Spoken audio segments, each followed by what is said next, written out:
great again.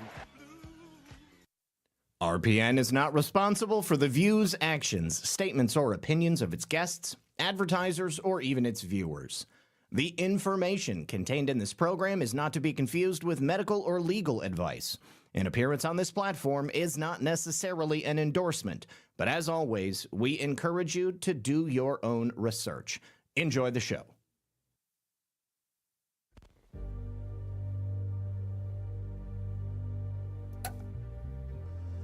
Oh, I just hit the wrong button twice.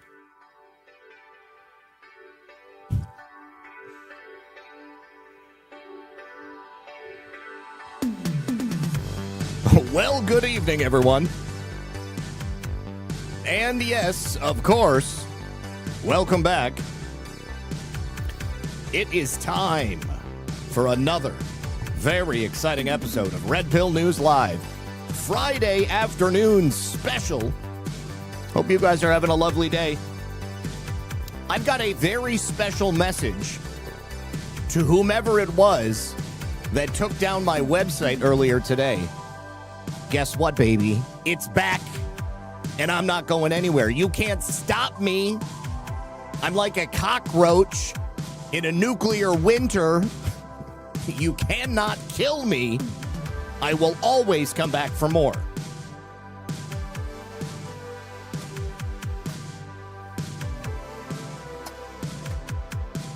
All right, so we have a lot to talk about today, especially when it comes to elections, election integrity, a couple of updates from earlier in the week, things related to immigration, and so much more. Outrageous decisions coming from a variety of federal judges. They are not going to last, of course. Good news coming out of Tennessee, and good news in regards to the NGO threat to the United States of America.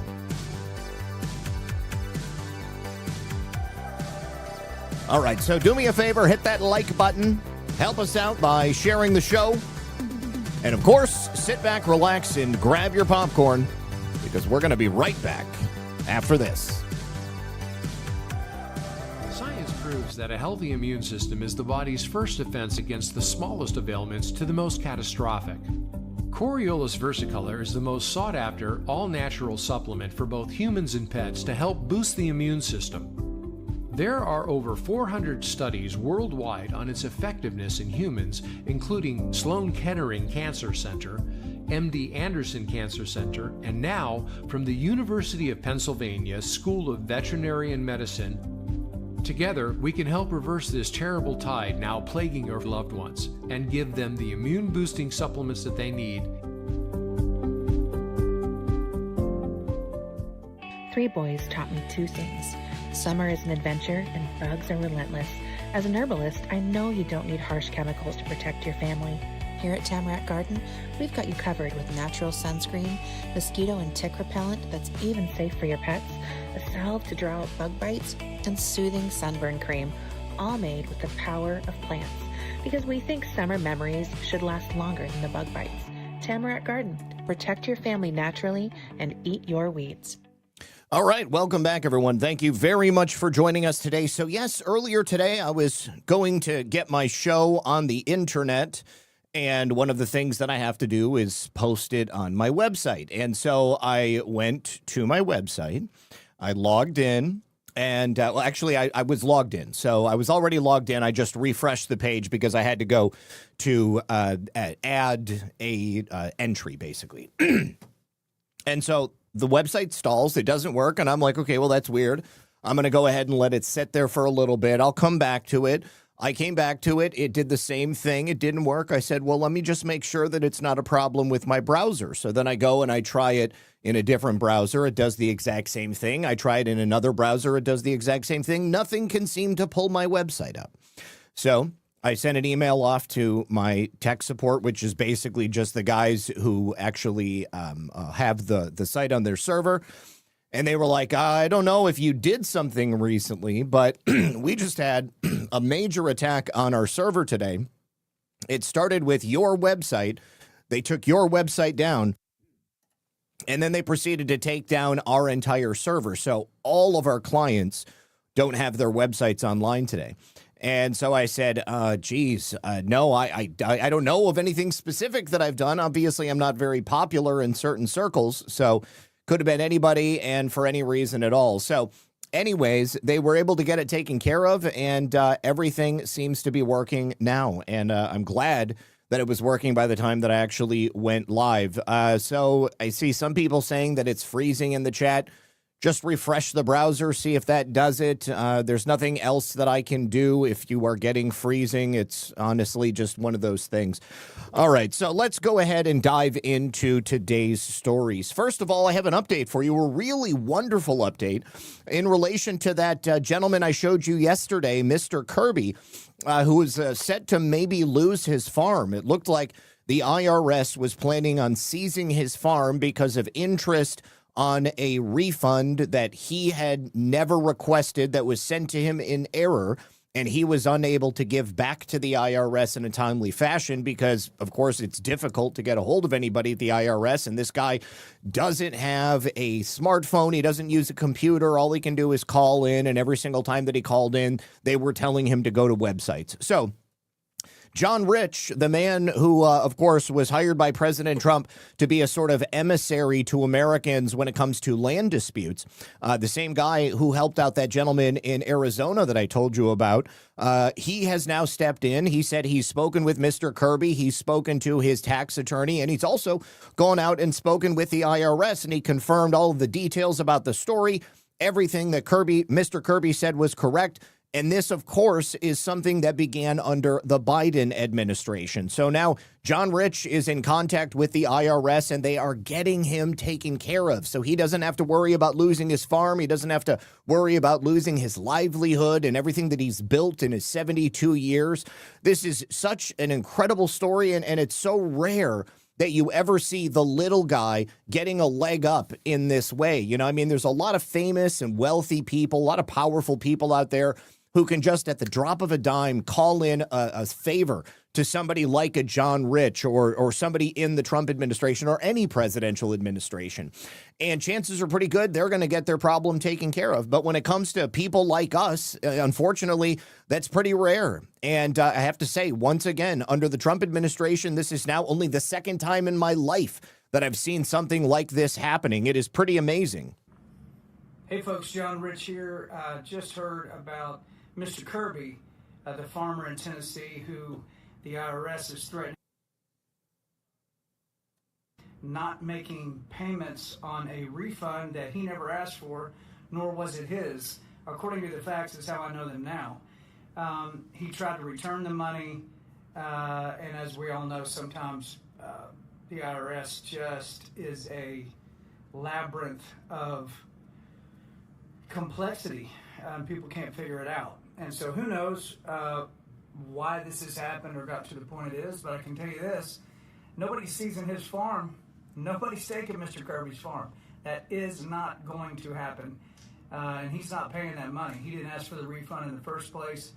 He's got a flip phone. If you saw the original video, he says, man, they said they've been texting me and telling me to hit this button. He goes, I've got a flip phone. He's in his late 70s. You know, these are the kinds of things that I think the Trump administration cares about. Just regular citizens who are running into situations that are so maddening. Nobody's ever listened to them before. But I know that we've got senators looking at it. I'm looking at it as special envoy for American landowners through the White House. We're going to figure it out. I intend on making contact with him today. I've reached out to all kinds of people in his area that will know how to find him. So when I talk to him, I'll give you guys a report. But just rest assured, Mr. Kirby's farm ain't going anywhere. It's going to stay right there with him. All right, y'all have a great day. God bless. God bless you, John Rich. I can't believe it. It's just an amazing thing to see that good people are getting taken care of. It is truly amazing. Now, I also have an update for you on the story that we spoke about yesterday, the new bill that was just passed in the House to stop sitting members of Congress from being able to buy stock. Now, they can sell stock, but of course, if they sell stock, they have to give like a 14-day notice, which of course tells anybody out there who's paying attention, if something might be about to happen with regard to a certain company. I tend to believe that they're not going to, do anything like that, and they're probably just going to end up taking hits. Now, yesterday, I had mentioned that I didn't know if this was going to have an effect on options and futures, or, what the effect would be for, say, other members of the congressman or the senator's family. It did mention that their spouses were not going to be able to buy stocks either. But I found this article detailing some of those finer points on Revolver. And they mention that it's not just the members of Congress, it's not just their spouses, it's also their children who are not going to be able to buy any new individual stocks.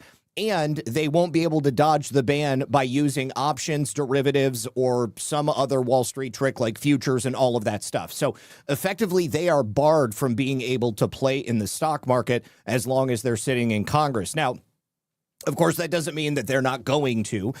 If they do something in the stock market, like say they want to sell a stock that they already own and they don't give that 14-day notification, then if they make money, they're going to pay a percentage of that trade. At a minimum, they're going to pay a $2,000 fine. And from what I understand, this is now actually going to be enforced. Previously, it was like a $200 fine if they got caught insider trading. But of course, they wouldn't face any criminal charges, even though they probably should. So although, again, this bill is not perfect, it is a much, much closer to what I think most people in America want to see. All right, let's see here. Now, we also have an update on that contractor, the plumber, who had to shut down his entire company because he got stiffed by the Obama Foundation. The Obama Presidential Library. They have, again, a $4 million backlog with the Presidential Library. They just haven't been paid, and now they were forced to put a nearly $2 million lien on the building itself. I don't know that that's ever going to do anything because, of course, nobody is ever going to sell or buy this Barack Obama monument.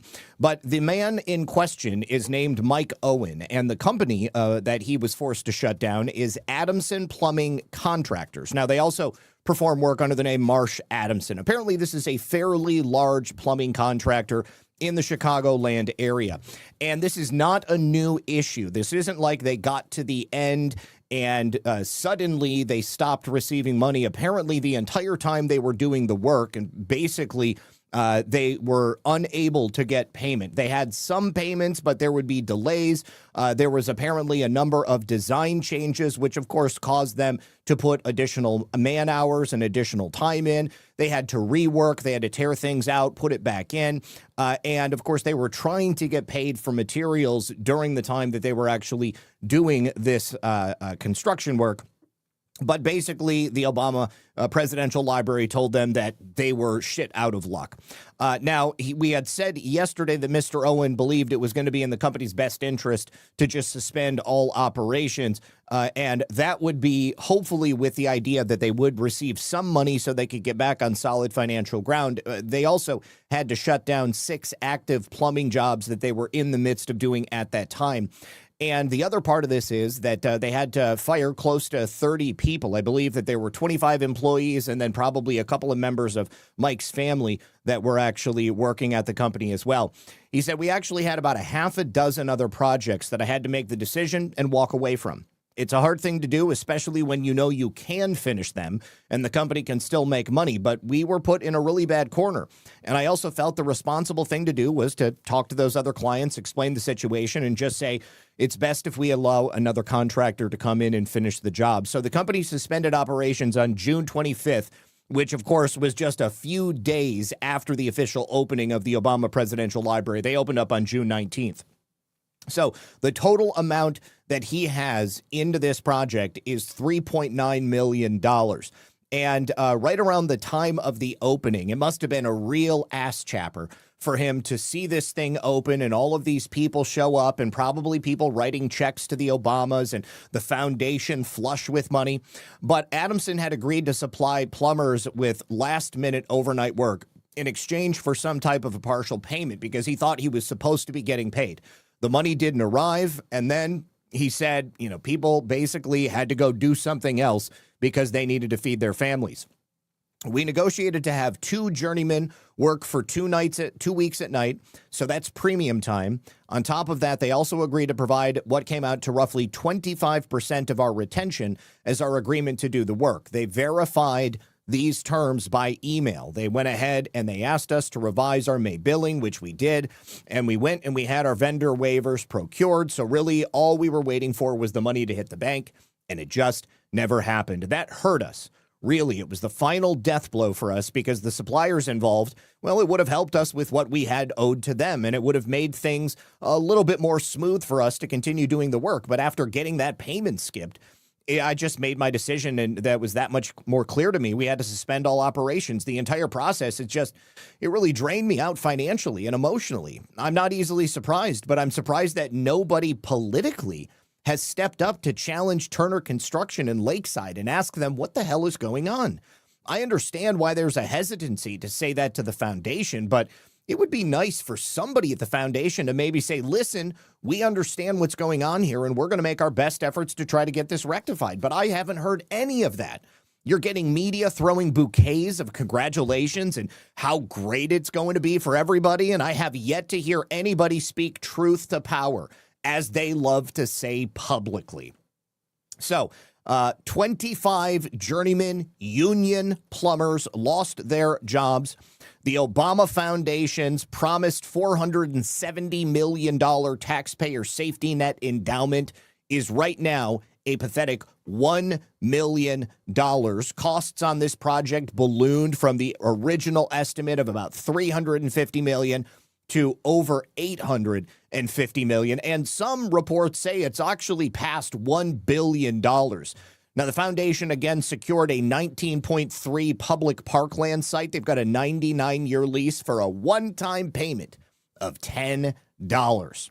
Adamson Plumbing also is not the first contractor controversy surrounding this public. There was another Chicago subcontractor who filed a whopping $40 million racial discrimination lawsuit connected to the construction at the Presidential Center. That subcontractor alleged engineering requirements imposed during construction resulted in additional work and millions of dollars in losses for the company.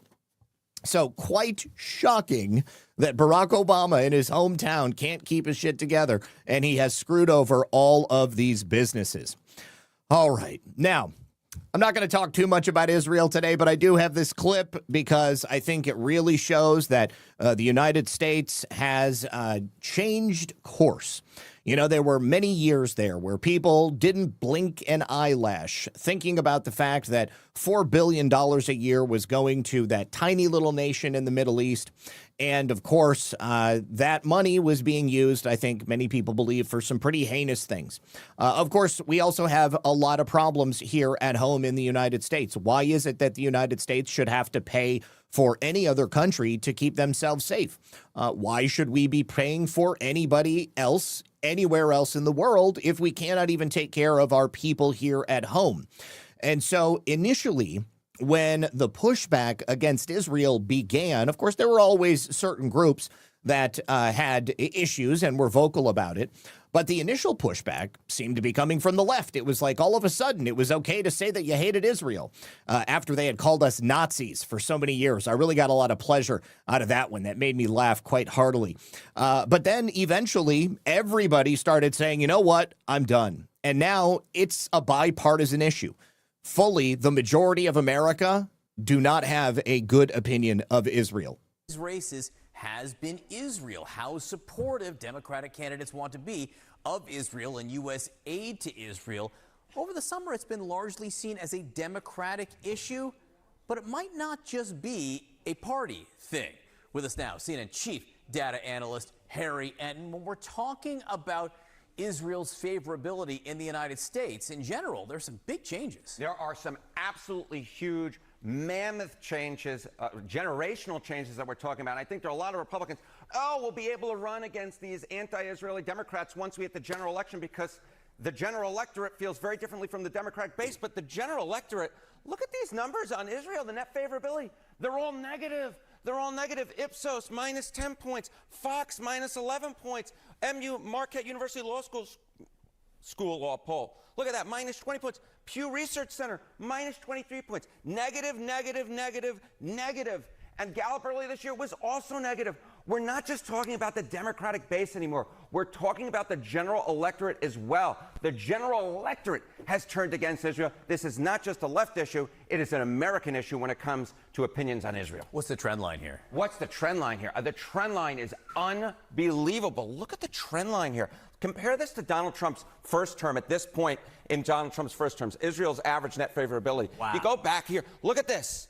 It was plus 51 points. Wow, Johnny says. Wow, Johnny says, because this is wow. Plus 51. It's minus 16 points in the average poll now. That is what, a 67-point shift against Israel in just 8 years. Israel used to be a consensus issue in American politics, and that was a pro-Israeli position. Now the consensus has actually shifted, and now when it comes to general electorate, it is a minus. Israel is now seen negatively, and we're seeing it in poll after poll after poll. You just had this vote in the House where 100 Democrats voted against military assistance to Israel. How is that specific issue seen right now? Yeah, you said wow, right? How about wow again? Take a look here. I never thought I'd see the day military assistance to Israel say U.S. should reduce or end it. Overall, 55% say they should reduce or end it. And it is true across the educational spectrum. 51% of non-college graduates, 62% of college graduates. So this isn't just an issue right among white liberals in Democratic primaries. No, no, no. This is true across the educational divide. Even when we are looking towards a general electorate, the majority of Americans believe that military assistance to Israel should either be reduced or ended. Should be reduced or ended. Yes, end it. End it. There's no reason that the United States should be picking up the tab for anybody else. All foreign aid should be ended. Now, this should tell you a lot, especially when you're looking at the fight that's currently been happening with the NDAA. And I have to say, again, although the Senate has done precious little during this past season, they now have an opportunity to deliver for the American people, which is just not the kind of thing that you generally expect to see. Let me turn my light off behind me. But the mood has dramatically shifted, and that is even with all of the money that Israel has been spending here in the United States, buying influencers, buying podcasters, buying off politicians, spending money on text message, public opinion polls. I mean, I've told you guys before about those public opinion polls I got where people were, just popping in, hey, we're just checking to see what you think of Israel. Don't like it. And they're like, but Israel is America's greatest ally. You got to love Israel. No, I don't. Thank you very much. Go away. And so this is the reckoning, okay? Saving Israel for last. You're seeing it right now. Love it. Okay. Now, unfortunately, we got to talk about the lovely Shiloh Hendricks. A verdict was reached in her trial late yesterday. The jury deliberated for more than 8 hours. They didn't even get out until like 10:30 p.m. last night. Kind of crazy. Never see that sort of thing. But Shiloh was found innocent on one charge and guilty on another charge. You may remember Shiloh in Minnesota. She was accused of essentially using bad words when an 8-year-old Somali boy had stolen something from her purse, and then the boy's father got up in her face with a camera. Now, Shiloh was charged with, I believe, 2 counts of fighting words, something like that. Hang on, I'll find it in just a second. But the guilty count comes not from the words that she used against the child, but the words that she used against the man who was getting in her face with that camera. This was at a playground. All right, so this was April of last year, and Hendricks was at the park with her toddler, and this little boy reaches into her diaper bag, grabs a pouch of applesauce. She confronted the child, and she ended up using a racial slur. Not illegal. This is the United States of America. We have freedom of speech. And the fact that you're offended by something I say doesn't make it illegal. And the Somali man, Sharmaki Bale Omar, he was actually not the child's father, but he purported to be at the time. He starts recording her. He gets very confrontational, gets up in her face, and she's holding on to her toddler, and he continues filming her and demanding that she apologize. He provoked her and basically then told her to repeat the slur. She did. She obliged. It's about a 49-second video. It kind of blew up the internet, got a lot of people on both sides either triggered against her or supporting her. There was a GoFundMe. She and her family raised almost $1 million. They ended up moving out of the area, buying a new house with a lot of property, getting security and stuff. Her social security number, her home address, her phone number, all of that was leaked. She was doxxed on the internet. Her and her kids had threats that were made against her. And I think the GoFundMe or Give, Send, Go, rather, might actually still be active. Now, in the description, she explained that this child had stolen from her 18-month-old son diaper bag. She said she called the kid out for what he was, and then the viral video went out there and she got doxxed. Hendricks later stated that the donations gave her the ability to support her family and get them safe, and then also, of course, pay for legal representation. In August of last year, the Rochester City Attorney's Office charged her with 3 misdemeanor counts of disorderly conduct. Then they dropped it down to 2. I was surprised that she ended up going to trial at all, because this is a misdemeanor. It's not like a felony or anything like that. Each one of these counts carries a maximum penalty of 90 days in jail and a $1,000 fine. Of course, she pled not guilty. A good attorney stepped up to represent her, Brian Coriolus, and he consistently argued during the trial that her language, while offensive to some people, was protected under the First Amendment and did not meet the legal standard for fighting words or disorderly conduct. This is also being adjudicated in other court venues, okay, and in Minnesota specifically. So there was a motion to dismiss the charges in May. That was denied. Court records show, even worse, that the man who filmed her was a sexual predator. Back in 2022, Omar was charged with third-degree criminal sexual conduct and fifth-degree criminal sexual conduct stemming from an alleged incident involving a minor. It was actually the kidnapping and the raping of a minor with another man over the course of several days. Now, those charges were actually dismissed. That was in Olmsted County, and that was only in 2025, and that was allegedly because it was in the interest of justice. Of course, you don't want to charge a Somali with the rape of a minor child. That would be too offensive. Now, Omar had previously pled guilty to disorderly conduct himself. There was also a 2020 assault case, so he was charged with the same thing that Shiloh Hendricks was charged with, and the only thing he got was a $200 fine. Now, during this 4-day trial, the defense conducted a lengthy cross-examination of the boy's real father, Shiri Jamali, and it pointed out that there were a number of inconsistencies in Jamali's trial testimony and his original police interview. Now, when he was interviewed by the police, he never said that he was afraid of Hendricks or afraid that she was going to hit him or the child. But then once he got onto the stand, his his victim impact statement was completely different. He said that he believed she was intending to strike, fight, or rumble with his son. Of course, he said that because if there wasn't the impression that she was going to be fighting, these words would not have been fighting words, but they were not actually. So Jamali had to use multiple interpreters and repeatedly denied any involvement in any fundraisers before eventually being forced to acknowledge that his family had received roughly $340,000 from an NAACP-backed efforts. Now, he also misstated his own son's age. It was also revealed that the kid, this 8-9-year-old kid, is walking around with a police-issued ankle monitor on because apparently he is a criminal in the making. So the state rested their case on Wednesday, and then on Thursday, the defense called a Rochester police detective. He confirmed that Jamali had never suggested that he was in fear of Hendricks during the original interview. This was a totally new adaptation to the story. And the defense closed by arguing that the government was prosecuting a woman for language alone and that Americans have the right to speak freely. Now, as far as I know, she hasn't been sentenced yet, but again, she was found guilty on one count. The worst that could happen to her is a 90-day sentence in jail and a $1,000 fine. It's a misdemeanor, so it basically wouldn't even be on her record. Now, her lawyer spoke outside the courthouse last night, and Brian Coriolus had some pretty strong words, and he went over a number of different reasons why, of course, they're going to be appealing this, and also, why he thinks that she is going to be found innocent on appeal.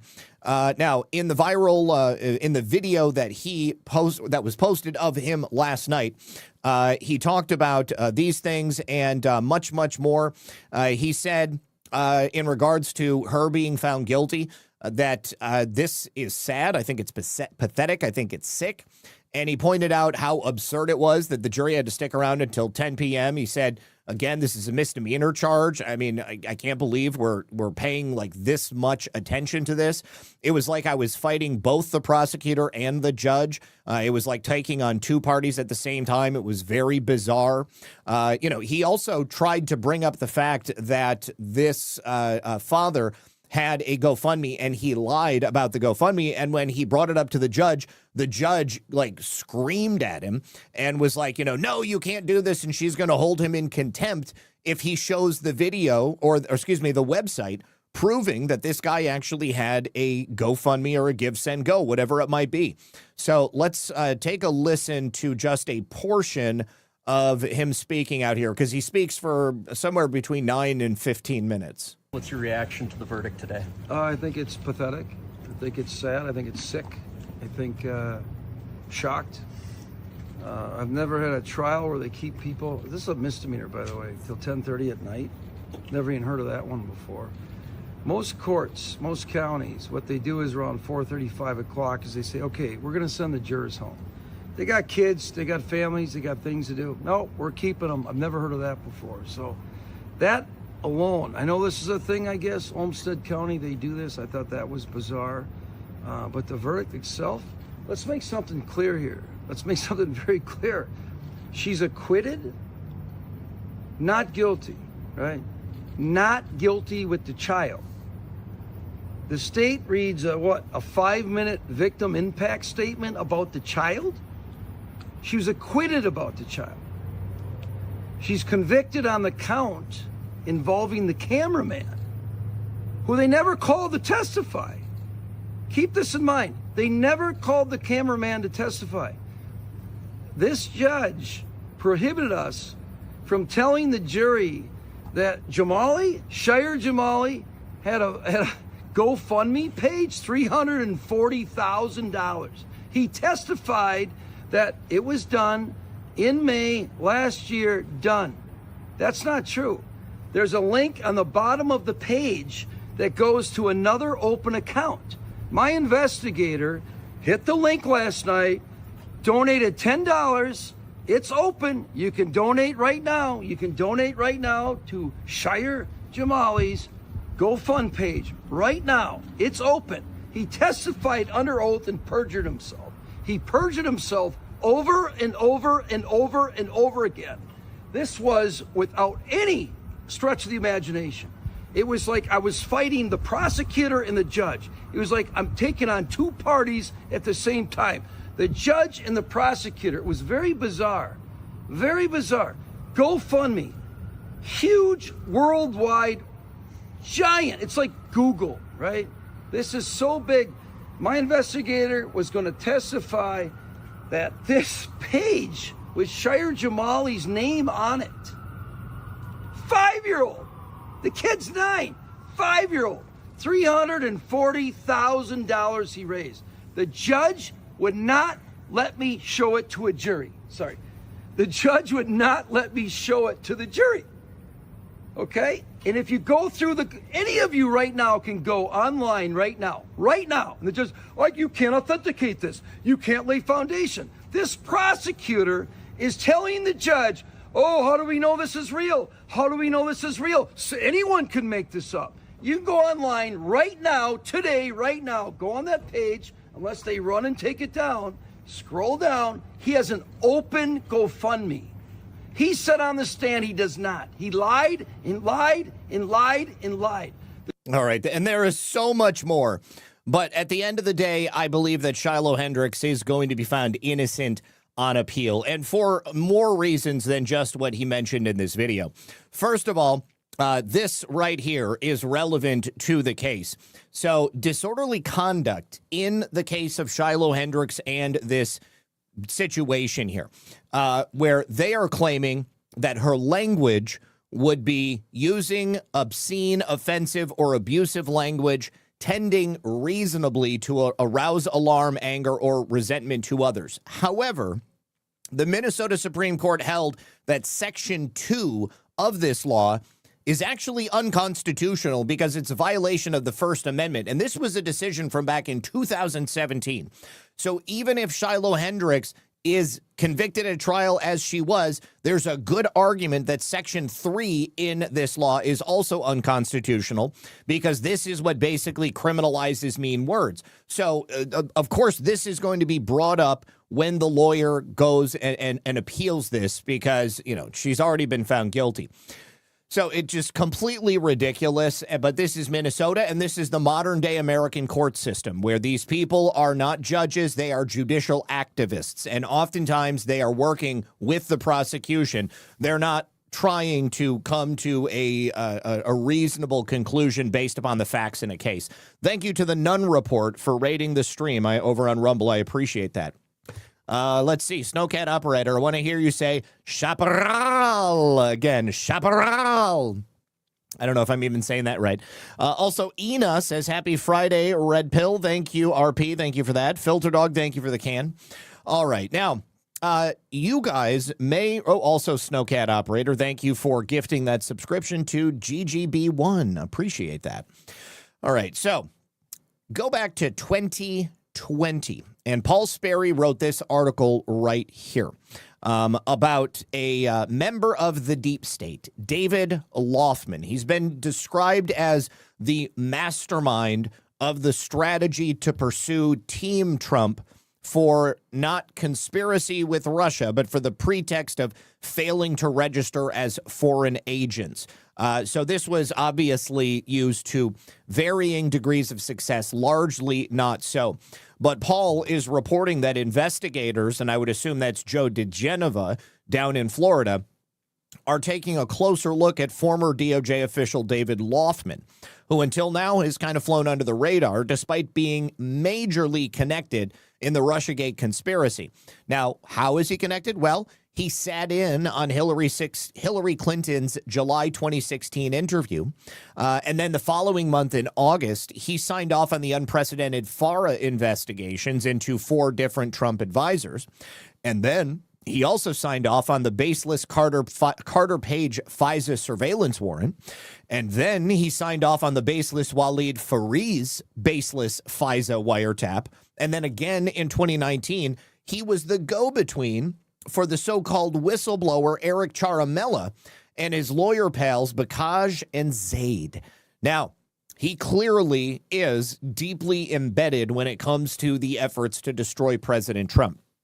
So I'm hoping that this is correct. And usually Paul Sperry is quite prescient when he's talking about his sources. They generally come to him because he is a great reporter. So I would expect to see David Loffman getting in a bit of hot water. Please, God, let it happen. Bring down all of these deep state hacks. All right. Now, also, this is something that passed my radar earlier this week, but I didn't get a chance to talk about it.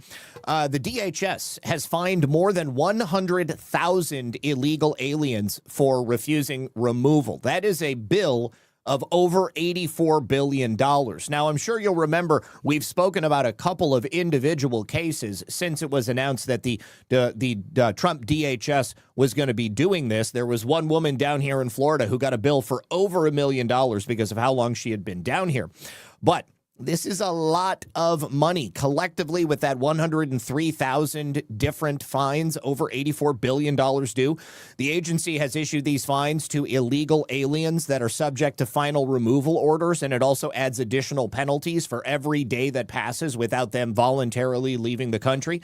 Now, of course, when these people leave, the chances of them actually paying these things off, you know what? I'm not supposed to say Eric Charamella's name, but it was like, 5 or 6 years ago no, God, was it, no, it's like 6 or 7 years ago that I got in trouble for that on YouTube. I could give two shits if YouTube is going to have a problem with me saying Eric Charamella was a fake whistleblower at this point.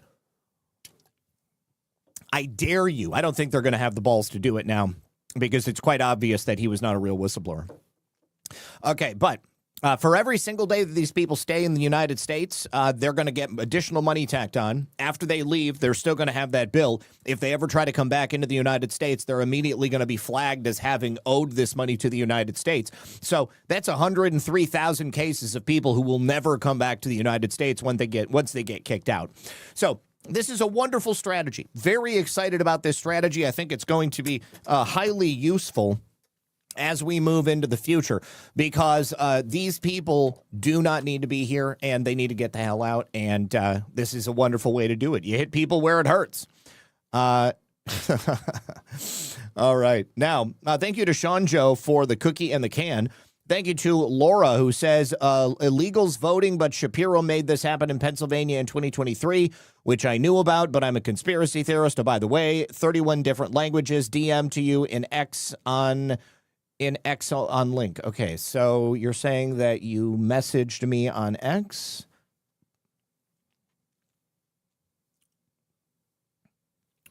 Okay, so yes, I actually remember talking about this at the time that it happened. So yeah, not new. This is one of the reasons that Pennsylvania got called out directly. So yeah, I mean, if I can be honest, Laura, I think that every single state in the nation has a problem with people having been registered when they are not citizens of the United States. All right, so in keeping with the thread says, I was blocked on Twitter for dissing Gavin Newsom. Like Gavin Newsom himself blocked you? You must have been trolling him pretty hard. All right, so this is hilarious. ICE has arrested a Southwest Airlines flight attendant while he was working for Southwest Airlines. He's a Jamaican illegal alien, and he has been in the United States on a visa since it expired back in 2021.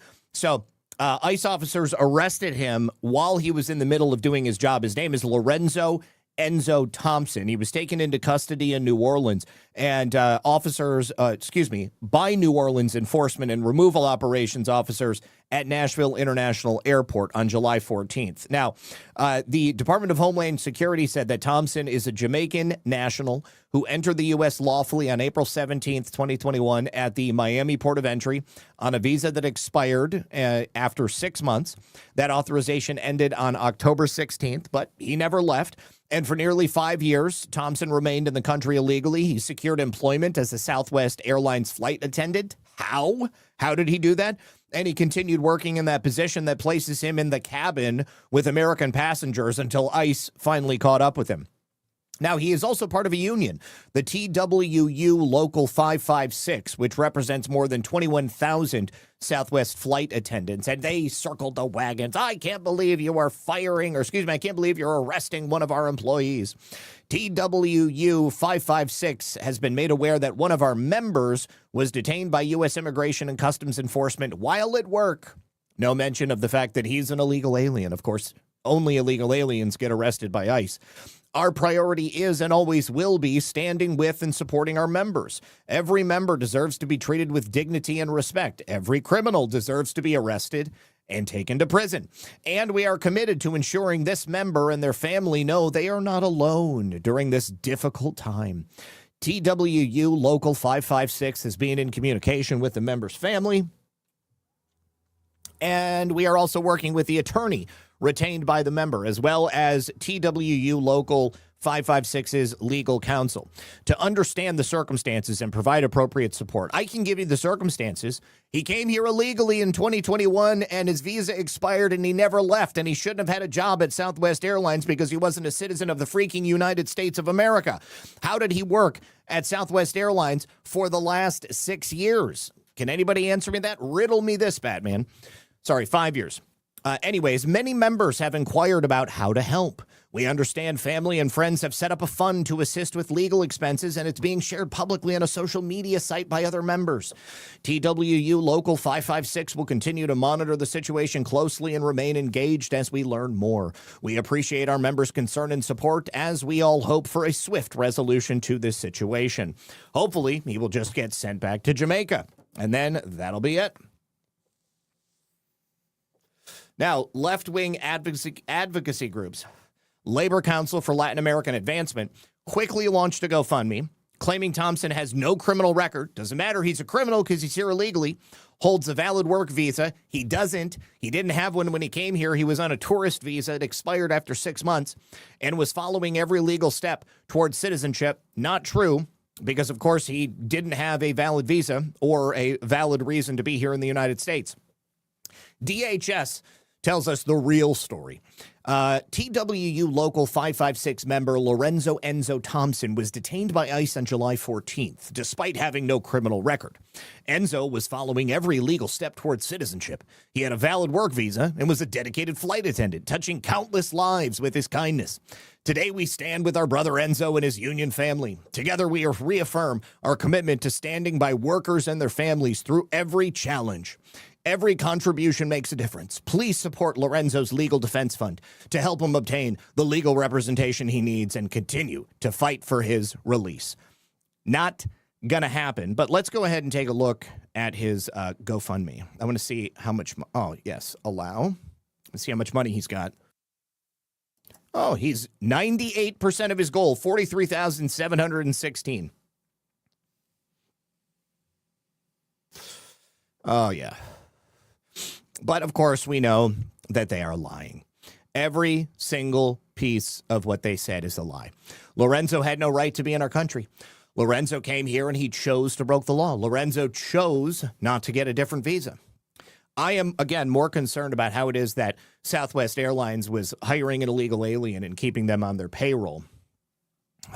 Speaking of people coming to the United States on visas, we've spoken at length about the issues inherent in Indians coming to the United States on H-1B visas, bringing their families, buying homes. A lot of people have wondered, how is it possible that a person who arrives in the United States on a 3-year work visa can get a 30-year mortgage when theoretically at the end of that 3 years, there is no guarantee that they're going to be able to stick around and they're still going to be able to pay the note on that mortgage? Well, I'm going to tell you exactly how from Layoff Hedge. Per a 2025 report, buyers from India purchased $2.2 billion worth of U.S. homes just last year. 97% of those buyers already live here. 66% bought a primary residence, the highest share of any nationality. So by saying 66% bought a primary residence, that sounds like the other 44% bought a secondary residence, which is not something that you're supposed to do. You don't get to own a rental property when you're an H-1B visa holder, although many of them do, and I've shown you a couple of different accounts exposing that in recent months. But they had the lowest all-cash rate of the top 5 countries. 57% took out American mortgages. Fannie Mae and Freddie Mac buy those loans under the same terms that are available to U.S. citizens. Direct quote from Fannie's selling guide. So the question then is, how does a 3-year visa clear a 30-year loan? Well, it turns out that the 6-year limit on these H-1B visas has actually got a loophole. And this is a loophole we need to see about closing. Under a law from 2000 called AC 21, once a green card case has been pending for a year, the H-1B visa renews in 1 or 3-year increments. And guess what? At that point, there is no cap on the number of renewals that person can get. So you just file for a green card, and that temporary visa becomes indefinite. And whether or not you're given full naturalized status, you just get to stay here in the United States forever. And that line never moves. The green card queue is 1.1 million Indians deep. And the Cato Institute puts this wait for new applicants at 134 years. So pending literally means forever. So the visa just renews forever. And USCIS's own numbers show it as 65% of fiscal year 2024 H-1B approvals were continuations for people who were already here. They were not new arrivals. Now, underwriters at the mortgage companies, at the banks, they see all of this. So a pending green card counts as evidence that the income will continue. And the mortgage industry looked at temporary and priced it as permanent. So what we are looking at here is a fairly serious loophole that needs to be closed. As we've seen in Texas, these people moving in have allowed them to take over certain parts of the country. It has obviously pushed up the housing prices in certain areas. This is absolutely insane. People are tagging Fannie Mae and Freddie Mac. I wonder if anybody is going to get this over to Bill Pulte. Somebody needs to tag Bill Pulte and have him look at this, because this is obviously not the way this system was supposed to work. Yes, no banking for foreigners. I wonder how this is going to work out now that President Trump has directed the financial markets and the banking industry to start looking at these people in a very different light. Well, we unfortunately have yet another case of an illegal alien truck driver who had a valid California CDL who was involved in some criminal activity. This guy right here, Deepak Kumar, an illegal alien from India, possessing a valid California commercial driver's license, is now in Immigration and Customs Enforcement custody because authorities caught him transporting nearly $3 million worth of stolen tungsten oxide powder. So he is a 31-year-old man arrested in Greenfield, Indiana. Police tracked his tractor trailer traveling westbound on I-70. And that truck he was driving was wanted in connection with a massive cargo theft that was reported in Pennsylvania on June 25th. Now, according to the Greenfield Police Department, Kumar is suspected of using fraudulent documents to obtain nearly 40,000 pounds of tungsten oxide powder valued at a staggering $2.8 million. That powder was being shipped to Mitsubishi Materials Corporation in Japan. They were alerted, Greenfield police were alerted to this wanted semi-tractor trailer around 6 a.m. on Saturday morning, traveling on I-70, entering Hancock County, involved in that theft. Officers located the wanted truck and trailer near the Greenfield exit. They verified the information. They conducted a traffic stop. And the driver of the truck, Deepak Kumar of Fresno, California, is suspected of using fraudulent documents to obtain these nearly 40,000 pounds of tungsten oxide powder. The value of that cargo, $2.8 million, being shipped to Mitsubishi.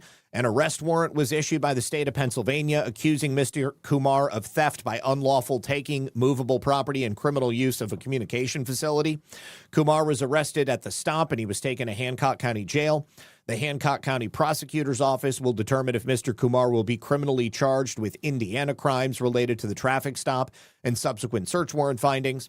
The truck and trailer were impounded by Inman's Towing of Greenfield and held as evidence pending a search warrant request. And a search warrant for the truck and trailer was later issued, and officers confirmed the stolen cargo was present. Now, a representative of Mitsubishi Materials Corporation arrived in Greenfield on Sunday and took possession of the stolen cargo.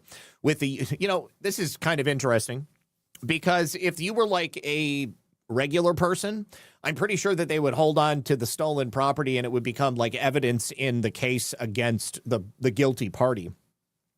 I've seen that in a number of instances. Basically a case is being made. They hold on to your property because they say that it needs to be used in the trial or whatever. So Mitsubishi is pretty lucky to get $2.8 million worth of tungsten oxide back. All right. So Mr. Kumar is in jail. He's the only suspect. He's considered innocent until proven guilty, but nobody just shows up and picks up a load of 40,000 pounds of tungsten oxide and then drives away with it after providing fake paperwork, and they're innocent. So he was apparently carrying 3 forms of identification when he was apprehended: an invalid work visa, a fraudulent New York State driver's license, and the valid California commercial driver's license. Pennsylvania authorities charged him with theft by unlawful taking and the criminal use of a communication facility. He's at a $200,000 bail. He was later transferred to ICE custody in McFarland, California, where he currently resides. Tungsten oxide is a valuable industrial material. They use it in ceramics, lasers, optical equipment, high-tech windows, and the manufacturing of armor-piercing ammunition. The Department of Homeland Security blasted media outlets for describing Kumar simply as a Fresno trucker, just a guy from California. The love affair between criminal illegal aliens and the media continues. Deepak Kumar is not a Fresno trucker. He's an illegal alien from India whose criminal history includes multiple arrests for fraud, swindling, identity theft, forgery, and larceny. Why so much fraud, guys? Why so much grifting and stealing from these people? Now, despite his alleged criminal history and unlawful immigration status, Kumar somehow managed to obtain that valid California commercial driver's license, as they always do. Apparently, to get a driver's license in California, all you got to do is show up, and they're handing them out like candy. Thank God they were able to get this guy before something worse happened. Thank you to Hey Would You Blow Me 2. If the government can give Israel $1 million a day, they can damn well afford to give every American $1 million each. Yeah, you would think so. But, of course, that's never going to happen, bro. Thank you again to Sean Joe. Yeah, it's bad enough over on YouTube, ZZ. It's bad enough when fellow citizens scam us. It's so much worse when people who are here in our country illegally that are also scamming us. All right. Now, you guys remember a couple of years ago in Texas, there was a really terrible situation where a group of people were transporting illegal aliens across the country inside of a shipping container. Actually, this has been ongoing for a while, but the indictments from this case are from May. So 11 individuals have been charged in relation to this case. These are people from the United States and from various other countries, Guatemala, Honduras, Mexico. Anyways, from at least April of 2023 through May of 2026, the defendants were operating a human smuggling organization that would illegally use cargo trains to smuggle aliens further into the United States after illegally crossing from Mexico. Each smuggled alien or their friends and families paid smugglers in Honduras, Mexico, the United States, and elsewhere between $1,500 and $10,000. So towards the end of April of this year, the organization began facilitating the smuggling of at least 7 aliens from Acuna, Mexico, into Del Rio.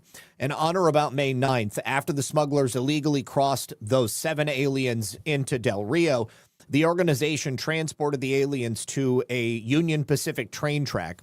And from approximately 1:18 p.m. to 1:25 p.m., a Union Pacific train was sitting there. The smugglers used bolt cutters, got into a shipping container, loaded the aliens, and then shut the door. Now, the only problem is that it was traveling through Texas at probably one of the worst times. So the shipping container was stacked on top of another one, and there was no ventilation. There was no cooling system. The outside temperature that day was between 88 and 92 degrees, and the 7 aliens were loaded into this container along with one 14-year-old child. It was secured from the outside, so they couldn't open it up to get any air, and then it traveled east along U.S. Highway 90 to San Antonio. Once they got to San Antonio, smugglers opened the door to the Connex container, and they discovered everybody inside was in a pretty bad way. They fled the scene, leaving one of the deceased aliens near the railroad tracks. Smugglers left the remaining aliens in the shipping container, and then the next day, the train departed south along its route to Laredo. On May 10th, a worker at the Union Pacific Rail in Laredo saw a leg sticking out from a Connex shipping container, and upon inspection, they saw 6 aliens inside, deceased. And Laredo law enforcement contacted San Antonio agents for assistance. Later on, San Antonio law enforcement discovered the 7th alien deceased and abandoned by the railroad tracks in San Antonio. Ultimately, all 7 died from being in that shipping container. 4 were Mexican nationals, 3 were Honduran nationals. One of the aliens was the 14-year-old child. So the investigation revealed that at least one alien messaged a loved one pleading for help. Mayra Alejandra Huerta was arrested May 12th in Del Rio, and initially charged with 1 count of harboring illegal aliens. She is in federal custody and now faces 2 charges in today's indictment. And then last week, 8 other defendants were arrested over a multi-day operation across central and southern Texas. 2 defendants, Karina Garcia and Seferina Huerta Casillas, are still at large. All 11 defendants are charged with 1 count of conspiracy to transport illegal aliens resulting in death and 1 count of aiding and abetting the transport of illegal aliens resulting in death.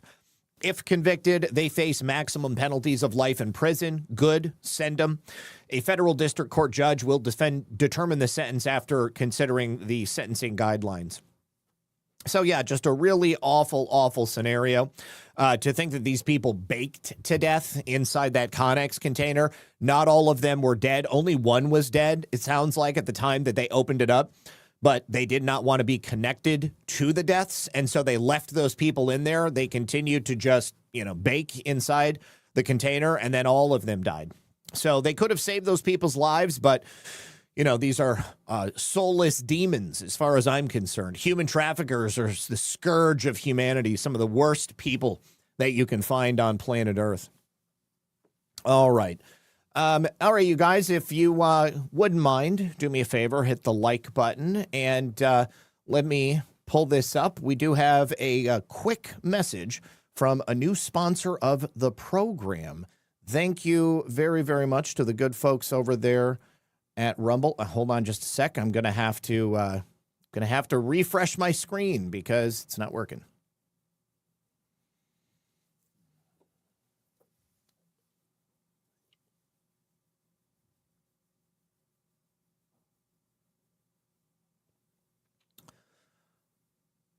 Okay, that's working now.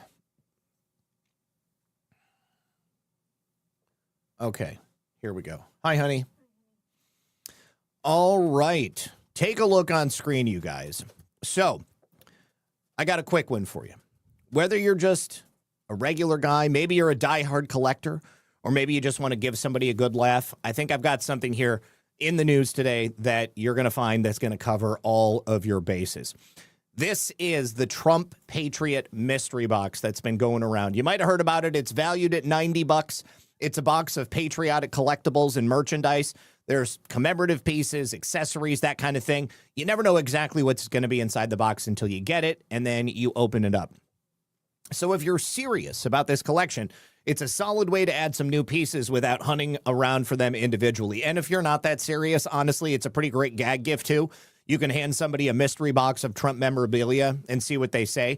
The box itself is free, so you're just covering the shipping. There's no trick to it. They've already shipped a couple 100,000 of these guys out, so it's clearly resonating with people, but supplies are limited, so I wouldn't sit back for too long. I'm waiting on mine to arrive right now. As soon as I get it, I will happily show you guys what's inside of it. To go get one, it's a pretty quick process. All you do is cover the shipping and handling, and the rest is free. The link is going to be below the video on Rumble. It's in the actual chat.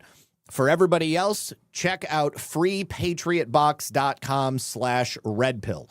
Once again, that link is freepatriotbox.com/redpill. Check it out, and thank you very much to them for sponsoring the program. Okay, cool beans. All right, now, getting back to the news.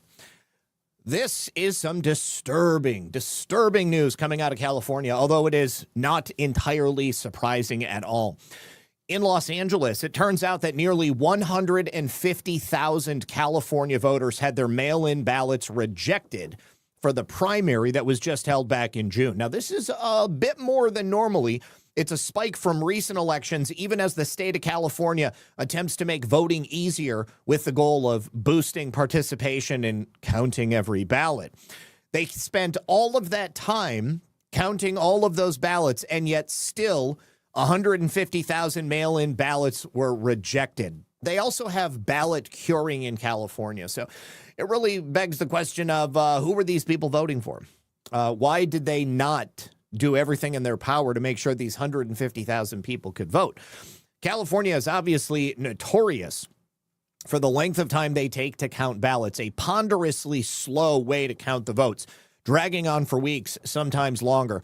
Largely, it's the result of multiple changes they made over the years that were intended to increase turnout, but really all they've done is increase the length of time that it takes for them to crown a winner. Among those changes, every voter receives a mail-in ballot that can arrive at the election office 7 days late and still be counted, provided the envelope is postmarked by Election Day. Yet even with that generous week-long window, the primary driver of the higher rejection numbers seems to be late arriving ballots. That's according to data that was compiled by the Secretary of State's office. So voting experts suspect the main problem is postmarks on ballots that came after Election Day, which, of course, is going to make them ineligible. Now, the culprit could actually be the U.S. Postal Service changes that affect the timing of when the postmarks are applied. According to state data, 148,241 mail ballots were rejected in the June election, or at a rate of 1.73% of all mail-in ballots. In raw numbers, that's way up from the 2024 primary, when 108,982 mail-in ballots were rejected. That was a rate of 1.56%. And we go back to 2022, less still, 105,818 mail ballots were voided during the primary. That's a rate pretty similar to what they had in 2024. Now, lateness accounted for 93,479 rejected ballots this time. By far, this is the largest category for any of the disqualifications on these ballots. That was up from about 70,000 in the 2022 primary and about 76,000 in the 2024 primary.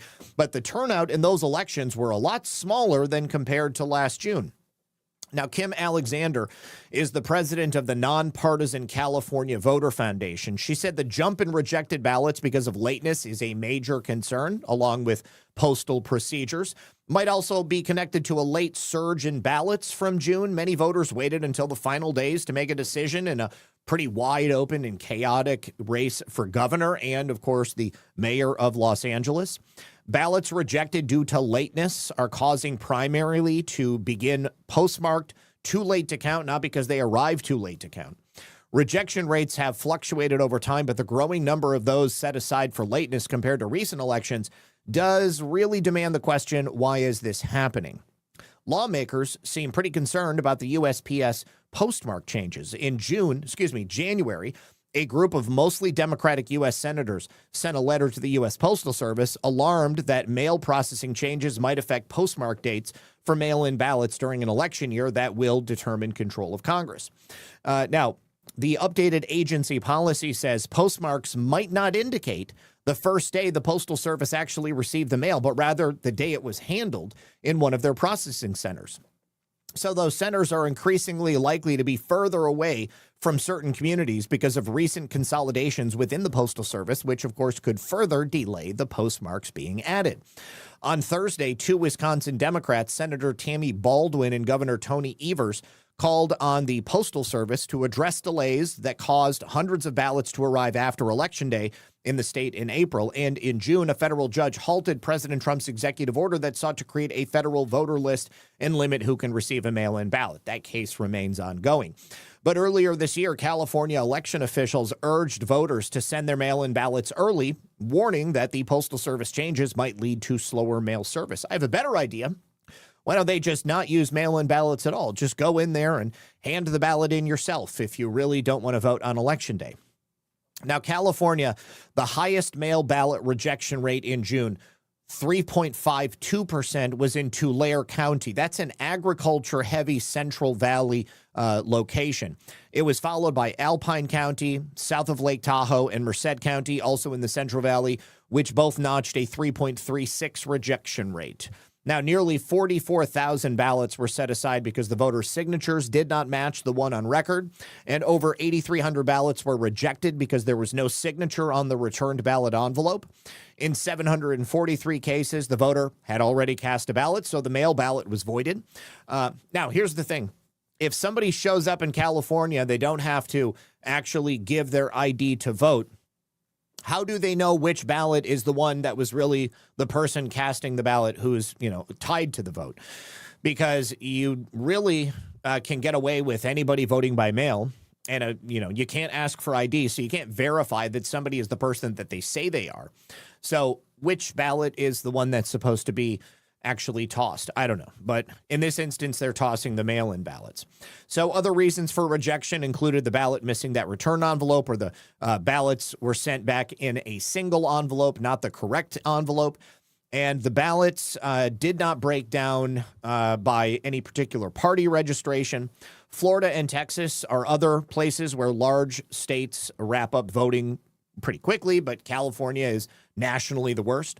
After that June primary, President Trump seized on California's reputation as the national slowpoke in vote counting. And there is no indication of any widespread problems specifically with mail-in voting, which has gained popularity among both Democrats and Republicans. That's too bad, because I think we need to get rid of it. But a report by the Brookings Institution published last year found that the number of cases of mail voting fraud was minuscule. Of course they did, because the Brookings Institution is a deep state think tank. They claim only 4 cases per 10 million ballots. But of course, we don't know that to be true at all, because there has never really been a true measure of just how much fraud is taking place. I call bullshit on the Brookings Institution, and I just think we need to get rid of mail-in ballots altogether. All right.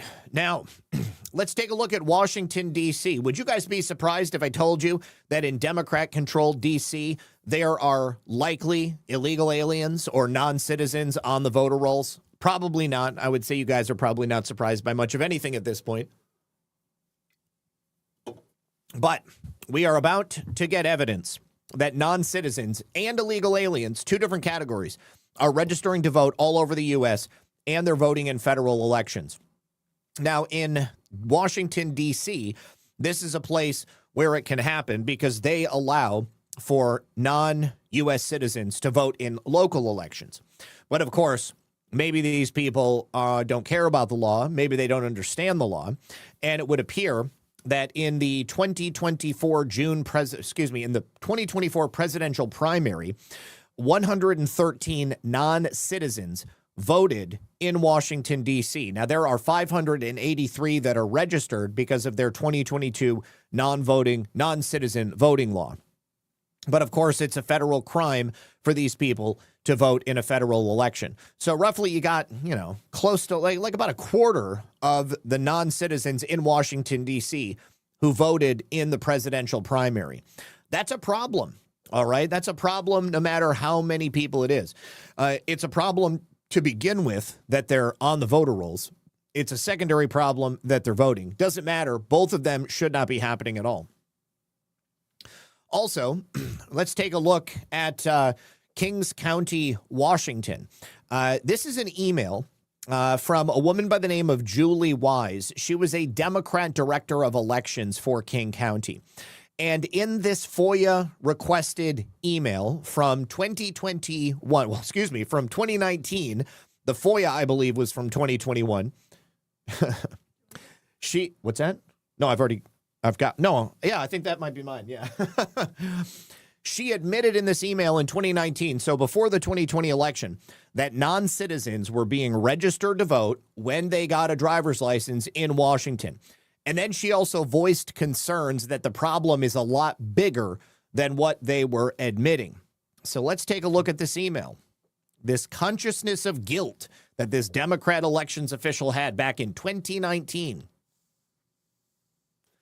She sends the email out. The subject is voter registration concern.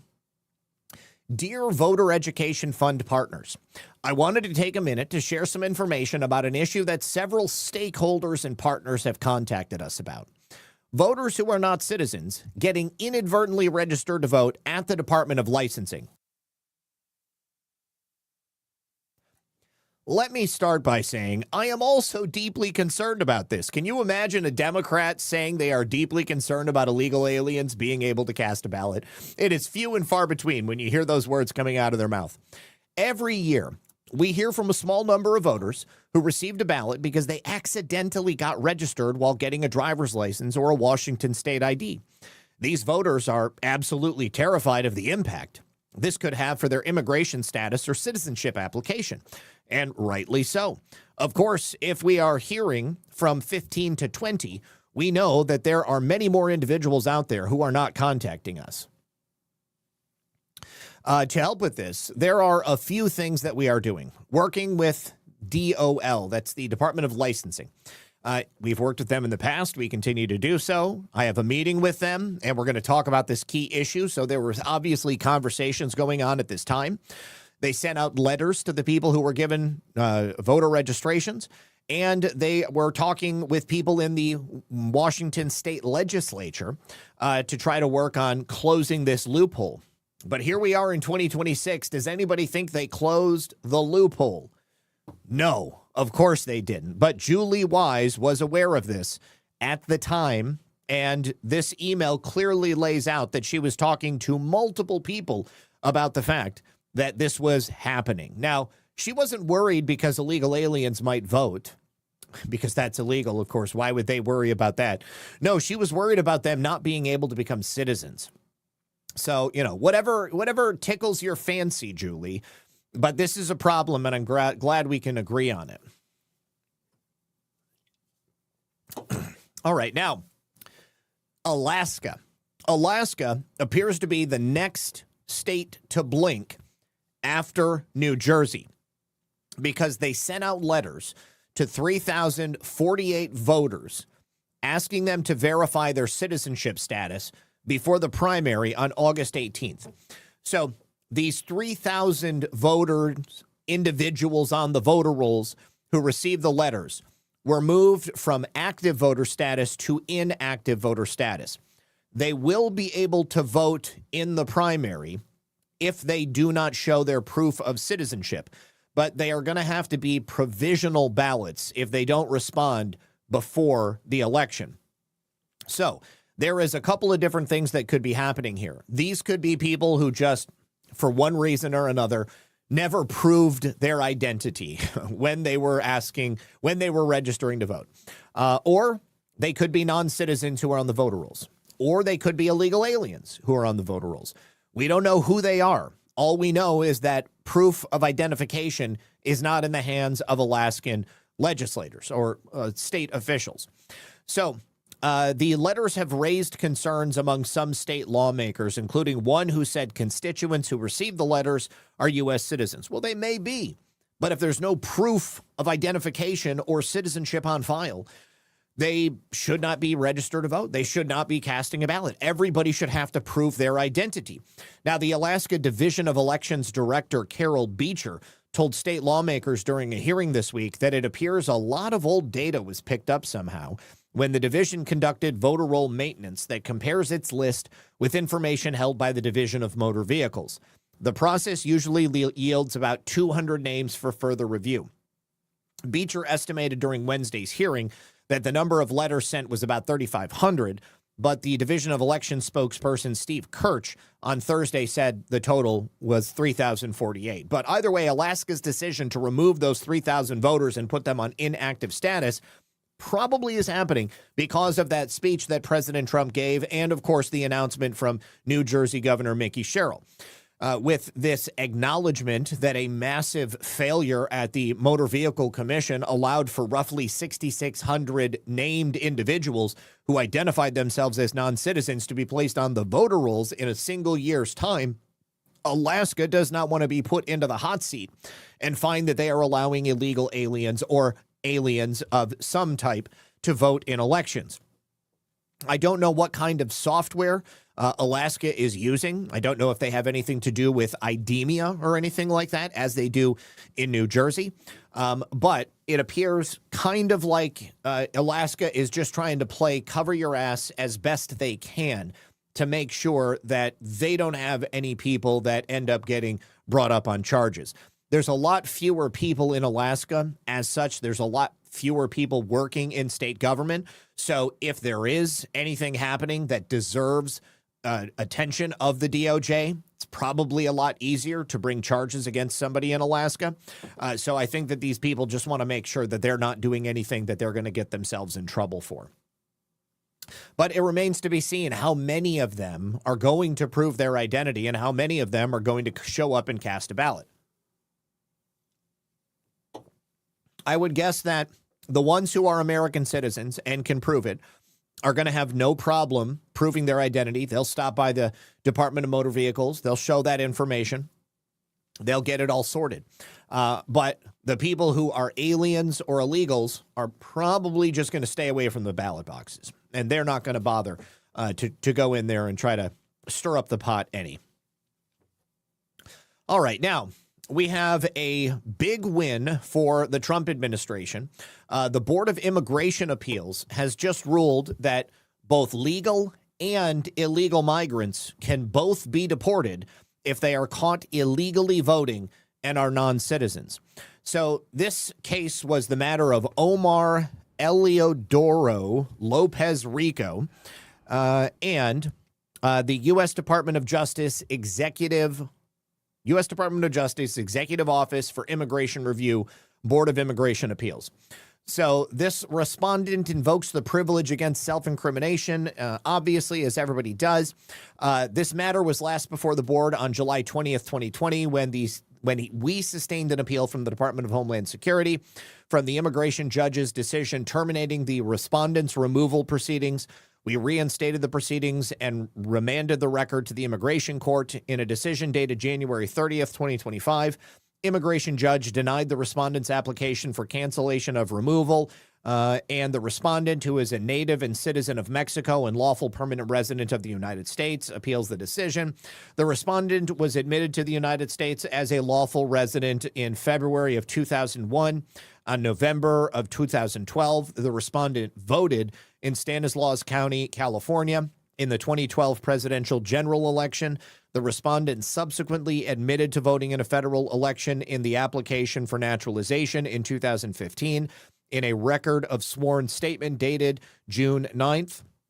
On May 2nd of 2016, DHS issued a notice to appear charging the respondent with removability under Section 237 of the INA as an alien who had voted in a federal election. So DHS General Counsel, after this was decided, said even for aliens here legally, illegal voting makes you deportable. We will continue to prioritize deportation proceedings against those who illegally vote in American elections. As I have said before, get rid of all of them. If they break the laws, they need to be going. And if they are here illegally, they're already breaking the laws. So get out of our country. Now, we also have a decision from a familiar Democrat district judge. You have heard of this man before because in a previous case, he had attempted to essentially exert his power over the federal government. So this judge was previously reprimanded by SCOTUS, not once, but twice on the same issue, third country removal of illegal aliens. And that included a concurring statement by Justice Gorsuch, where he criticized him for ignoring the court's first order setting aside his injunction. Judge Brian E. Murphy had previously tried to put an injunction in place to stop President Trump from sending illegal aliens to third party countries if they didn't want to go back to their home country. But now, once again, this judge is trying to insert himself into the administration, and he ordered a stay to prevent the termination of TPS. And this is, again, after a SCOTUS decision on the merits saying that the district court lacked jurisdiction to involve themselves in decisions to terminate TPS. So now this is once again going to go back to SCOTUS, and they are most likely once again going to reprimand this judge. I don't know if they're going to do something, that will actually get him out of there, if they can have the power to remove him or have the power to suspend him or something like that. But this is undoubtedly going to happen again. Now, we have this other case here. On July 23rd of 2026, where the same judge tried to order the end of temporary protected status for citizens of South Sudan and indefinitely delayed it, basically. So this is going to be a big deal once it goes back before SCOTUS, and I'm sure that the DOJ and DHS are probably going to ask for an expedited look at this particular case. So you had the judge trying to stay TPS for South Sudan, another judge, Brian Murphy, trying to terminate TPS, trying to terminate the termination of TPS ending for Ethiopians. It's like they are just judge shopping around, going to every liberal judge that they can and asking for the stay of the termination for whichever country it is that their client is from. But the Supreme Court has already ruled on this. So I don't know. I mean, it just seems like there needs to be another answer to this, because these judges are clearly operating outside of the boundaries of what they have the power to do. Speaking of which, Judge Jeb Boasberg is back in the news because he has once again stepped in, inserting himself into the actions of the Trump administration, this time freezing the administration's visa policy, targeting foreign nationals who are accused of censoring Americans. Probably remember this was something that was announced by Marco Rubio, but he is now ruling that the government is engaging in viewpoint discrimination by only going after those who favor more content moderation. The comedy of errors, the clown world that we are witnessing. The Trump administration is trying to stop foreign nationals, trying to punish foreign nationals for censoring American citizens. And quite literally, Boasberg is ruling that the government itself is engaging in discrimination and censorship by going after these very people.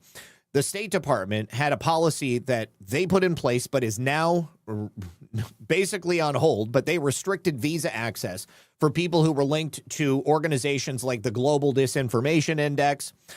This very group was going to social media platforms and advertising platforms and basically putting conservatives and news sites on blacklists. So this would stop right-wing media outlets from being able to get ad revenue. I was completely unmonetized for several years, unable to make money off of the internet like, everybody on the left was doing.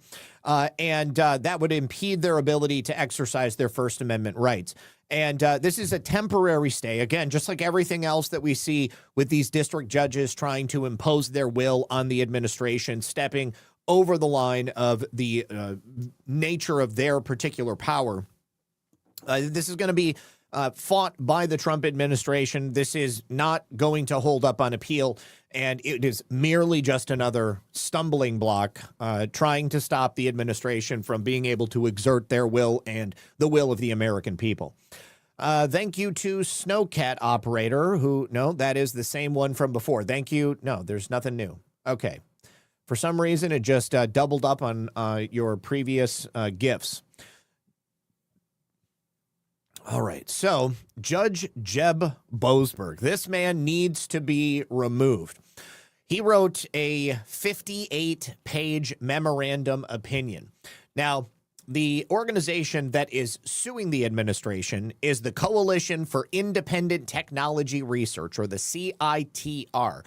They are the group representing these leftist researchers, fake fact checkers, nonprofit advocates, these so-called trust and safety professionals who all come from the same political persuasion and hate people like me on the right because I am not afraid to speak the truth. I'm not afraid to give my opinion, even if it's unpopular, even if it's going to make your pussy hurt. These people have no say over what Americans have the right to do with their words. And yet continually they step in, and using the global power of the internet, they get us punished for using our constitutional First Amendment rights. So he concluded that the CITR was likely to prove that the State Department's policy discriminates against one side of the debate over online content moderation and therefore violates the First Amendment. It's so ridiculous because the only people asking for online content moderation are people on the left. So the people on the left are censoring the people on the right, and Judge Jeb Boasberg is protecting the people on the left who are also not even American citizens. The policy, again, was announced by Marco Rubio in May of 2025, and these visa restrictions went against these foreign nationals that were responsible for or complicit in the censorship of protected American expression. I still haven't been made whole from when I was shut down. I got banned off of PayPal, banned off of Patreon, demonetized on YouTube, banned off of YouTube, demonetized on Twitch, banned off of Twitch, kicked off of Twitter, let me back on Twitter, but nothing's ever been the same. All of these platforms that I was kicked off of and then let back on, you know, I mean, I might as well not even have those accounts because, like, it's just not what they were. I don't have the same reach as I did before. Like, essentially banning me from the internet for 5 years, like, killed momentum. And it also killed my ability to have access to people who listened to and liked my show. So Rubio made the purpose of this policy clear. Foreign bureaucrats, activists, and censorship organizations are no longer permitted to interfere with Americans' constitutional rights and then expect unrestricted access to the United States. You're not allowed here. We don't want you here. We don't want your crazy left-wing ideas here. And we certainly don't want your constant state of offense having to listen to things that you disagree with. Now, the State Department had expanded this policy to include non-citizens engaging in combating misinformation, disinformation of false narratives, fact-checking, content moderation, compliance, trust and safety. Consular officers were directed to scrutinize applicants' work histories, LinkedIn profiles, media appearances for any such activity and pursue visa ineligibility findings. The department also used the same foreign policy grounds to deem certain lawful permanent residents deportable. But Boasberg argued that the expanded policy went beyond foreign officials wielding government power and threatened private researchers and nonprofit activists. They're not citizens of the United States. None of them have a claim on my nation. Boasberg wrote in his 58-page decision, the policy at its core does not burden all speech about platforms, all research into content moderation, or all advocacy about online harms. Instead, he wrote, the Trump administration had placed its enforcement thumb against one side of the scale by targeting foreign nationals who advocate for more content moderation, more disinformation labels, more restrictions, and greater pressure on advertisers and technology companies, because they're only looking at one side of the political argument. They never fact-check each other. They never put disinformation labels on the fake stuff that's coming out of the left. They give Pulitzer Prizes to fake news stories on the left. Meanwhile, they write a hit piece about Zak Paine or somebody else out there on the right. And then they have people coming after them because they're fake news. I get nasty emails. I get death threats. I get my website taken down. Screw you. Screw you. Each and every one of you dirty, raghead foreigners coming into my country telling me that I can't say what I want to say. I don't care. And this is not going to stick. Jeb Boasberg, you are not going to be successful. Now, Boasberg acknowledged that the federal government has a legitimate interest in responding when foreign nationals use sovereign power to suppress protected American expression, because that's exactly what happened. But he ruled that the policy had allegedly crossed a constitutional line by reaching private activists whose work consisted of research, reporting, petitions, advertiser campaigns, and advocacy for stricter content moderation. And this is how they get through this. This is how they legitimize this stuff. They say, oh, it's just research. And then they write a research paper and they focus on one person, talk about how they're fake, and all of their conspiracy talk is something that they shouldn't be allowed to say. Oh, the dangerous radical right-wing speech coming from this particular podcaster or this particular individual. The dangerous election misinformation coming from Donald Trump, getting his accounts shut down. Okay, thank God Donald Trump has all of his accounts back, but, you know, he's the president of the United freaking States of America. The man is too powerful to cancel at this point. The people who were targeted, Imran Ahmed, the CEO of the Center for Countering Digital Hate. Of course, that hate only goes one way. Global Disinformation Index co-founder Claire Melford. Hate aid leaders Josephine Balloon and Annalena von Hundenberg. And the former European Commissioner Terry Breton. Now, the Gateway Pundit reported in December that the Trump organization had barred these foreign operatives after accusing them of organizing efforts to pressure American platforms into pushing viewpoints they opposed. And the Gateway Pundit was one of these organizations who was put on a blacklist, and they had all of their advertising shut down on their website. Imran Ahmed bragged during testimony in front of the UK Parliament that his group had successfully spurred Google into demonetizing the Gateway Pundit. Has he ever successfully seen about demonetizing a left-wing media outlet? No, never. It's never happened.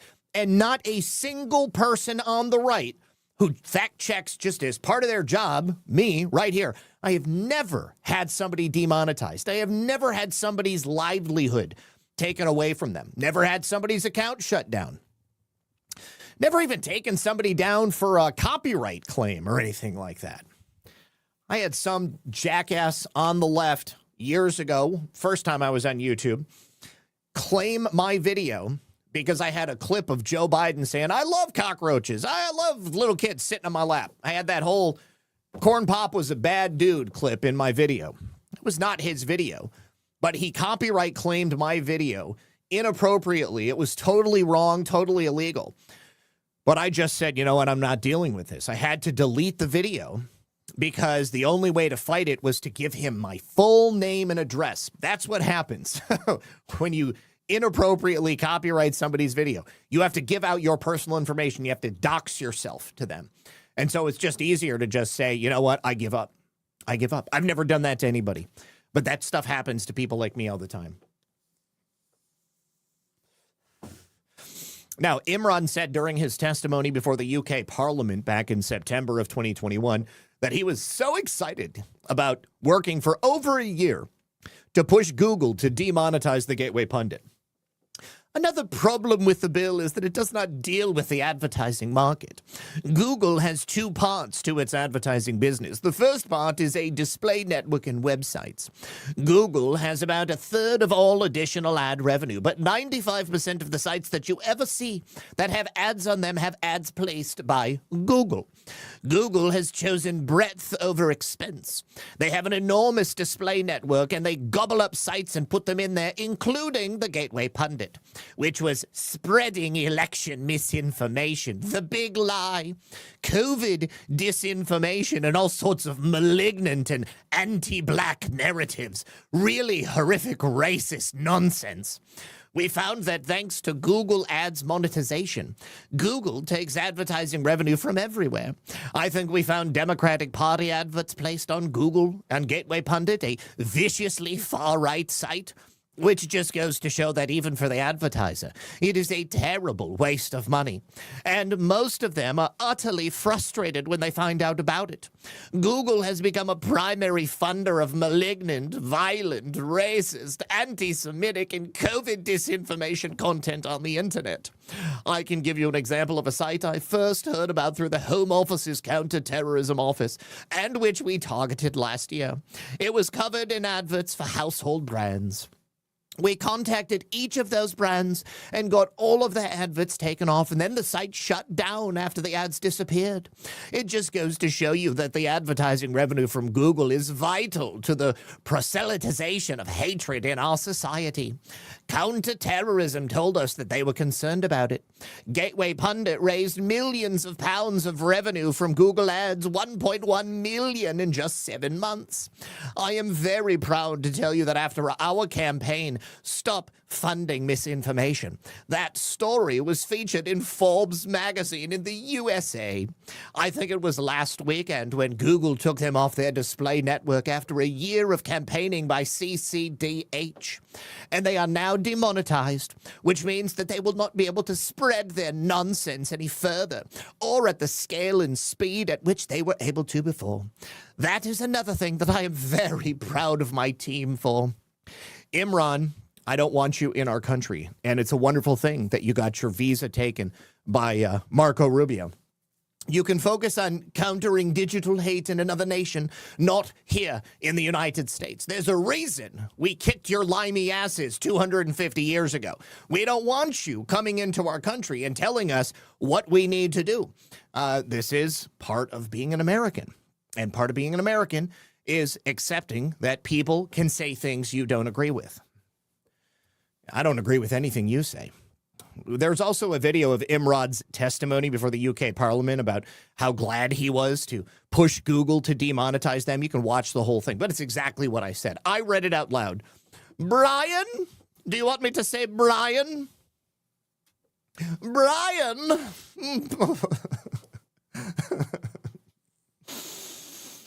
AOB22 says, let me tell you a story about a judge named Jeb. A sorry SOB sold his soul to Satan dead. Then one day he said he was hungry too, but New York Mom Dami said, we're out of free food. Oh, man. All right, do me a favor. If you enjoy the accents, hit the like. Even if you don't like the accents, I'm going to get a couple of emails about the accents. Hit the like button for the people who will hit the downvote button because of the accents. All right. Judge Jeb Boasberg. All right. Good news out of Tennessee. Huge win for the GOP. Federal court has rejected the ACLU's bid to block their new 9-0 Republican congressional map. This was the redistricting effort that got Steve Cohen, Representative Steve Cohen, a hog leg, fried turkey leg, chicken bucket. Steve Cohen, the guy who showed up with the bucket of KFC in the midst of a congressional hearing and sat there eating drumsticks of KFC. You guys know how expensive a bucket of KFC fried chicken is? It's been years since I've been to KFC, but somebody told me it was like $60. Hang on, let's just check. Let me fact check myself. How much is a bucket of KFC fried chicken?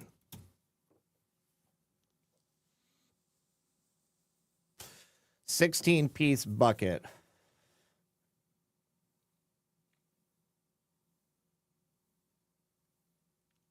We're just going to do original recipe. Oh, I got to pick a store. Use my current location. Okay. What's the price? Oh, I'm sorry. It's $40. Even still, $40. Chicken is cheap. I could buy a whole thing of drumsticks for like $8. Fry it myself at home. Jeez, oh, Pete. Anyways, the attempts by the left to weaponize the federal courts against redistricting have just hit a major wall in Tennessee. This was a federal 3-judge panel yesterday who rejected this effort backed by the ACLU, trying to block Tennessee's new congressional map, which takes away the one Democrat district in the left of the state, and it will allow for this to remain in effect for the state's August primary and the November general election.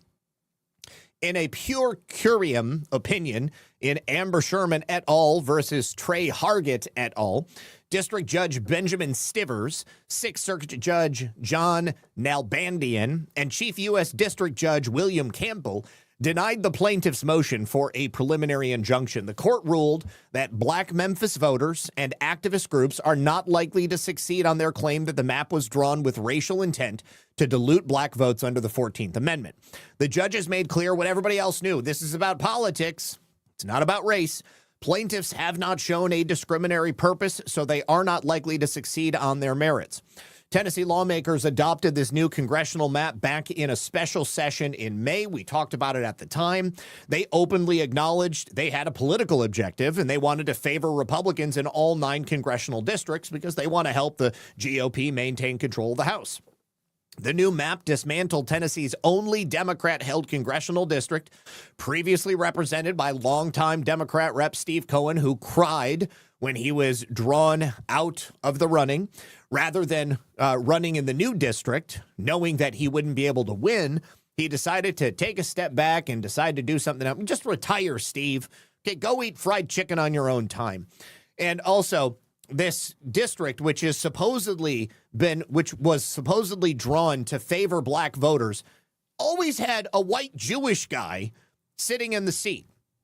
So anyways, Democrats immediately screamed racism, but the court noted that the plaintiffs offered no direct evidence of racial motivation, and they also failed to produce an alternative map showing that Tennessee could accomplish their stated political objective without dividing Memphis. So it was a failure. Memphis has approximately 610,000 residents. A Tennessee congressional district contains roughly 768,000 people. Because Memphis favors Democrat candidates by approximately 50 points, that may be different this year because black people are stepping away from the Democrat plantation. The court concluded that the city alone could carry a Democrat to victory regardless of the surrounding territory. As a result, the road to a reliably 9-0 map runs through Memphis, the judges wrote. And the plaintiff's secondary claim that the map was retaliation against black voters for their First Amendment activity was shut down as a non-justiciable political question under Rucho versus Common Cause. The Supreme Court has already rejected nearly identical attempts to rebrand political redistricting as free speech retaliation. It's so funny that they make these obtuse arguments in favor of free speech when it suits them, but then they abuse and ignore free speech when it also suits them. So even if the merits were closer, the other preliminary injunction factors cut against the plaintiffs. Ballots have already been sent overseas. The court cited the Purcell principle in recent Supreme Court guidance that federal judges should not impose themselves into a state's ongoing efforts to conduct an imminent 2026 congressional election under maps that their elected representatives selected. The public interest also favors denying the injunction, they said. The public is better served by a map created by their elected representatives, not forced upon them by unelected judges. Woo! Look at that. Finally, some sanity in the judicial sector. Now, the ACLU responded by accusing Tennessee lawmakers of suppressing black political power and vowed to continue litigating the case. The underlying lawsuit remains pending, meaning Thursday's decision denies preliminary relief rather than dismissing every claim. But the map, however, will govern Tennessee's upcoming 2026 congressional elections. Geez, oh, Pete's. Cannot wait to see how this one goes down. Lots of controversy surrounding this. We haven't won in every state, but we've won in enough states to say that this is probably going to be a good time. All right. Monkey GP. Can Steve be accused of cultural appropriation? Maybe. I mean, maybe he was pandering or thinking that he was pandering by eating that chicken in court. All right. So I have some wonderful news for you. Couple of different things on big money donators to radical left-wing NGOs and causes.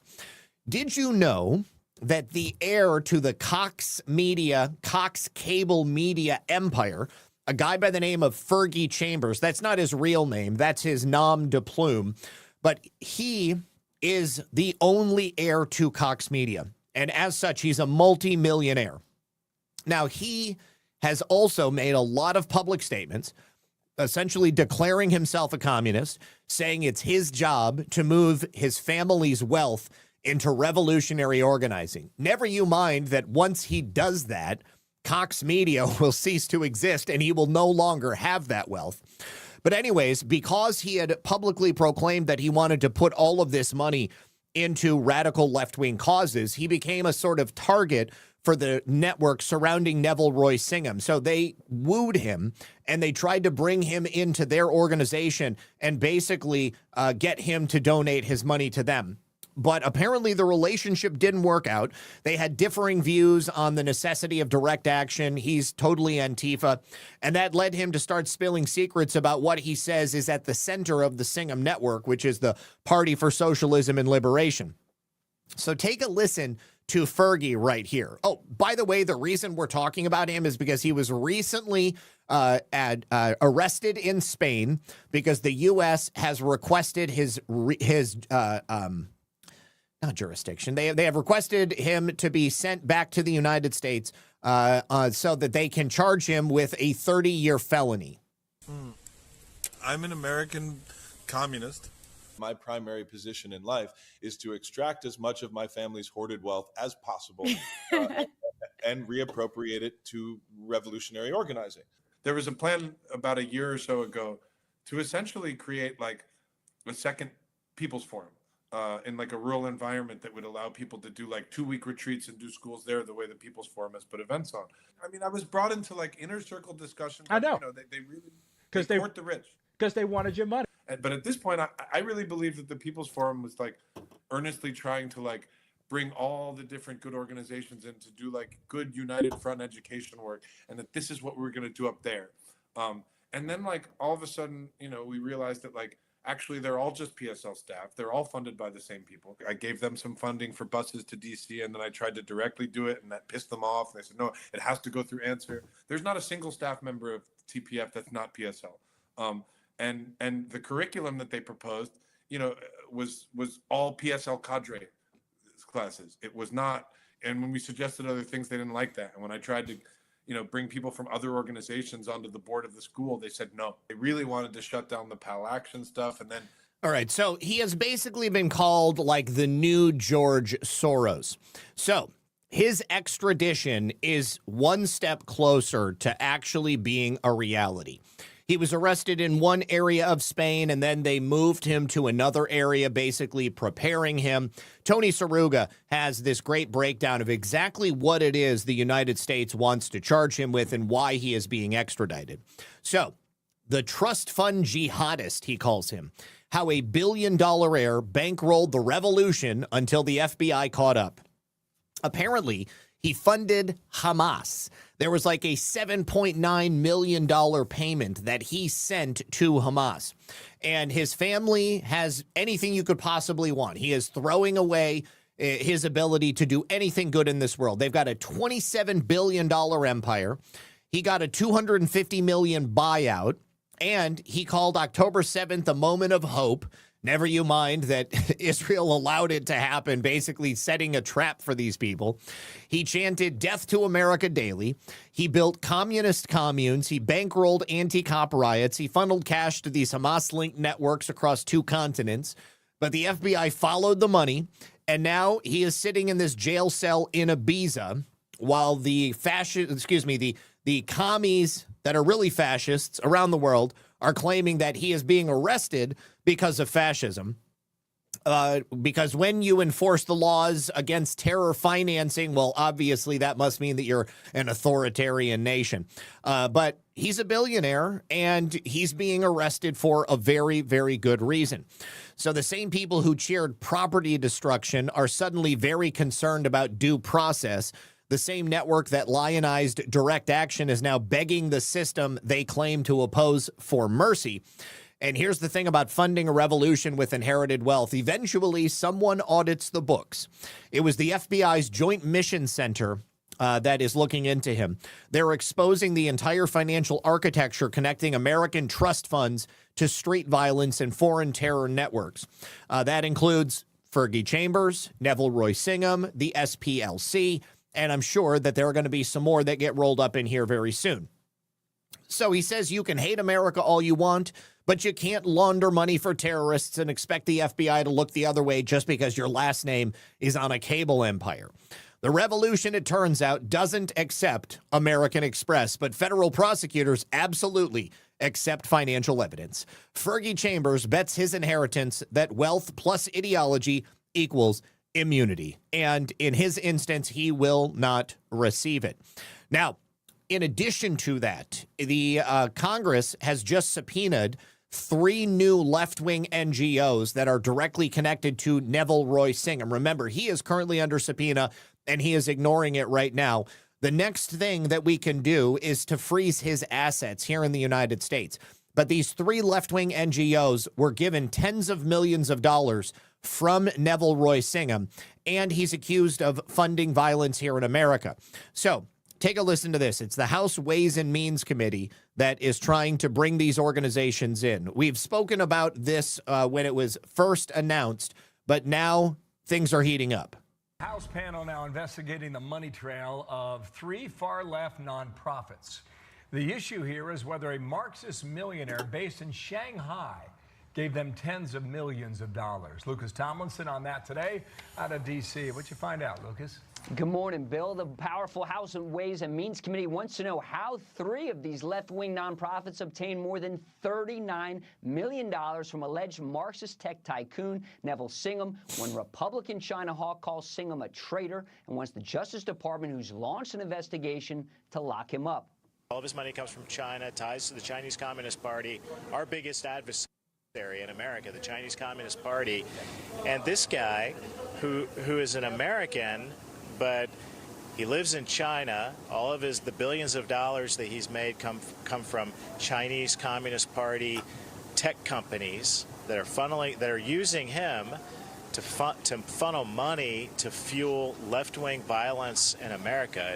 Ways and Means Committee Chairman Jason Smith has issued subpoenas to 3 nonprofits called the People's Forum, Breakthrough News, and Tri-Continental Institute for Social Research, all left-wing organizations who Smith says failed to turn over documents voluntarily. Lawmakers are investigating whether shell companies were used to obscure the origin of the money and where existing tax-exempt laws properly guard against foreign influence. One expert tells Fox part of the problem is with this opaque world of some nonprofits. The nonprofit system was really set up to help Americans help other Americans and not have to pay taxes to do that. So I think that the fact that you now have foreign entities that have taken such a significant interest in our nonprofit system should raise a red flag. Now, all the organizations accused deny any wrongdoing and argue this infringes on their First Amendment rights. Recall Whittaker Chambers' warnings about communism in his best-selling autobiography, Witness, written in 1952, Bill. Oh, noted. Thank you, Lucas. Love the history.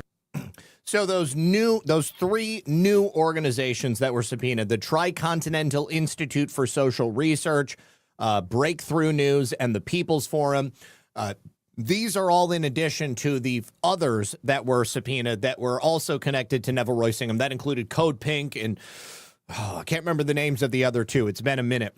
But we have had no movement on them or the actual subpoena for Singham himself. But the next thing they can do, as I said, is to freeze all of the assets connected to these organizations and these people. And it's something that I hope that they're going to do very, very quickly. All right, a couple of thank yous here. Will to Push Forward says, Zach, it's totally worth it. Do impressions whenever you can. It keeps things interesting. It's hard to keep on to the regular at times, but it's still worth it. Yes, definitely. When it's appropriate, I'm totally going to do it. Thank you. Warrior Mima says, I love Zach rants. You, sir, are in rare form today. Love the accents, too. Have a great weekend. And you said that twice, or maybe you just said it once and it just printed it twice. But either way, thank you so much, Warrior Mima. I appreciate it. All right, please hit the like button. That would be awesome. Let me also say thank you very much to another sponsor of the program. That is going to be the Kids Guide. You guys, if you've got a dog at home, if you're like me, you already know that they're more than just a pet. They are part of the family. They are truly your best friend. And it turns out that America's founding fathers also felt the exact same way. George Washington, Thomas Jefferson, several of the other men who helped to build this country all had loyal dogs by their side. Some of these guys even traveled with them during the Revolutionary War, and they were there for some of the most incredible moments in American history. When I found out about this, I thought, man, that's actually a pretty cool way to get kids interested in history. And it turns out that's exactly what the Kids Guide is already doing. They have a guide called The Kids Guide to the Founders' Furry Friends, and it shares the true stories of the remarkable dogs that belong to America's founders. It's beautifully illustrated, easy for kids to enjoy, and it teaches them about the people who shaped our country through the stories of the companions that they loved the most. Let's be honest, getting kids excited about history isn't necessarily always easy, but tell them they're about to learn about George Washington's dog, and you've got their attention. I thought it was a pretty clever idea, and if you've got kids or grandkids who love dogs, I think that they're going to have a lot of fun with this. So they're running a special offer right now that includes the Kids Guide to the Founders' Furry Friends and some other freebies. So if it sounds like something your family would enjoy, just head over to freeusadoggift.com. Once again, that is freeusadoggift. Thank you very much to them, and thank you as well to the good folks at Rumble. Okay, now, next story on the docket. An announcement from President Trump. President Trump put this out earlier this afternoon on Truth Social. He said, thank you to all the senators who opposed yet another Democrat attempt to undermine our national security. That was from yesterday, the blockage of the War Powers resolution that was narrowly passed in the House. Congratulations to our great Speaker Mike Johnson and the House Republicans for their major success in taking the first step towards passing the budget bill. Thank you to our terrific chairman, Jody Arrington, Chip Roy, Michelle Fishbach, Virginia Fox, Jason Smith, Mike Rogers, G.T. Thompson, Brian Stile, our incredible whip, Tom Emmer, Majority Leader Steve Scalise, and all those who came together to take this important step. This will be one of the most consequential bills in American history, strengthening our powerful military, providing aid for our farmers, and most most importantly, as much of the Save America Act as possible.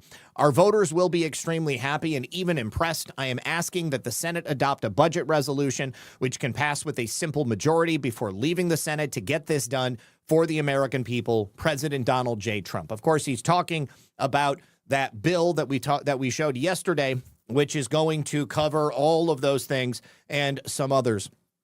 But you'll notice what President Trump didn't say. He didn't say he was excited about what the House added to integrate Israeli and U.S. military interests in any way. And as Lauren Boebert said yesterday, both the president and Pete Hegseth are not in favor of that provision being in there. So we're still looking at the Senate stripping that out before they pass this, hopefully at a 51 vote, and then just get it sent back to the House for the final vote. People might say, why won't President Trump speak out against Israel? President Trump says what is appropriate when it's appropriate, and he does it in such a way so that he continues to keep his head on his shoulders. That may sound crude, but let's just be very honest. The IDF and the Israeli Mossad are probably some of the greatest assassins in the world. And President Trump is walking a very delicate tightrope here. He is keeping nations of the world in balance, trying to stop people from killing each other in many different countries, delivering on things that are good for the United States, but also making deals with all of these other countries. President Trump, even though he doesn't act like it all the time, he is a politician because he's the president of the United States. But most importantly, he is the deal maker in chief. And so there are times where it's totally appropriate to say things, and there are other times where you bite your tongue and you just go ahead and continue to act as if you need to. So this is going to be a very important vote, but whether or not it gets done before the Senate goes on recess again for what, the third, the fourth time this month, this year, I don't even know. They get way too many vacations, though. And I think maybe that they need to do something about that.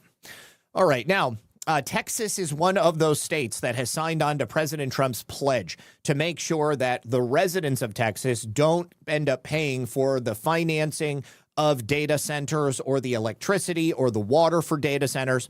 And Greg Abbott just essentially ended a data center project, not because he doesn't want data centers in the state of Texas, but because he's put some very specific restrictions on those data centers.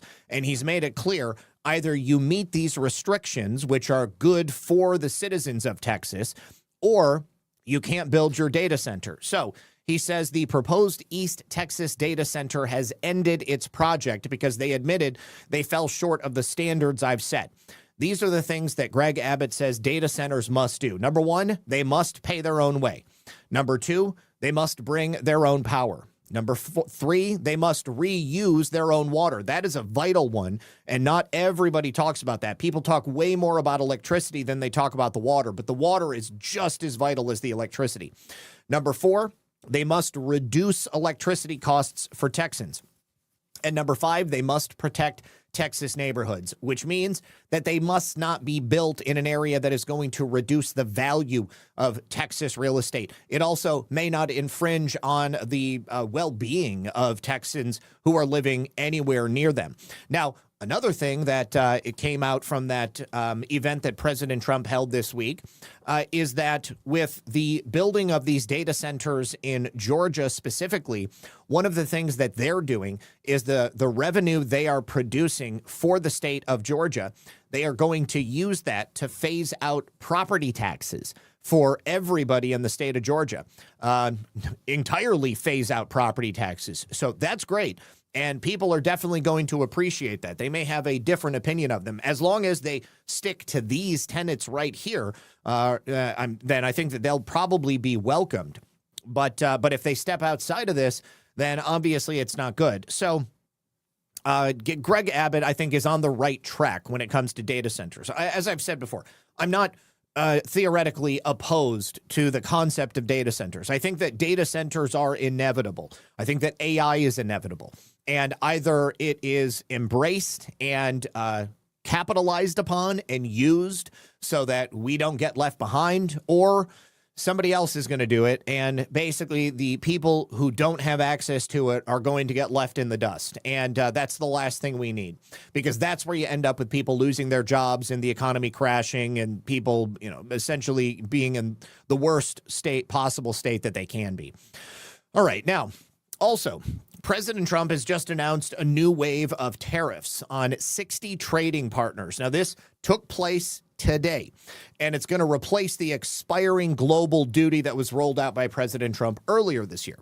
So the levies range from 10 to 12.5%, and they impact major economies like China, India, and the European Union. European Union is most important, and we'll talk about them again in a moment. But there are, of course, people in these nations, in these regions, who are not happy about it. A trade representative, Jameson Greer, for the United States, says we have had a forced labor import ban for nearly a century and rigorously enforce it. And it's well past time our trading partners do the same. So the reason President Trump is rolling these tariffs out to these specific places is because they believe, and perhaps they have evidence to suggest, that these countries are using slave labor to produce products in their countries. And so if they're not going to stop the practice of using slave labor, and of course this is something the left never mentions, slavery is still real. People are still basically living in indentured servitude in places like China. Never hear the left talking about it because of Mao Zedong and the Red Revolution. We are going to address it. So we said earlier that these targeted economies represent the majority of U.S. trade.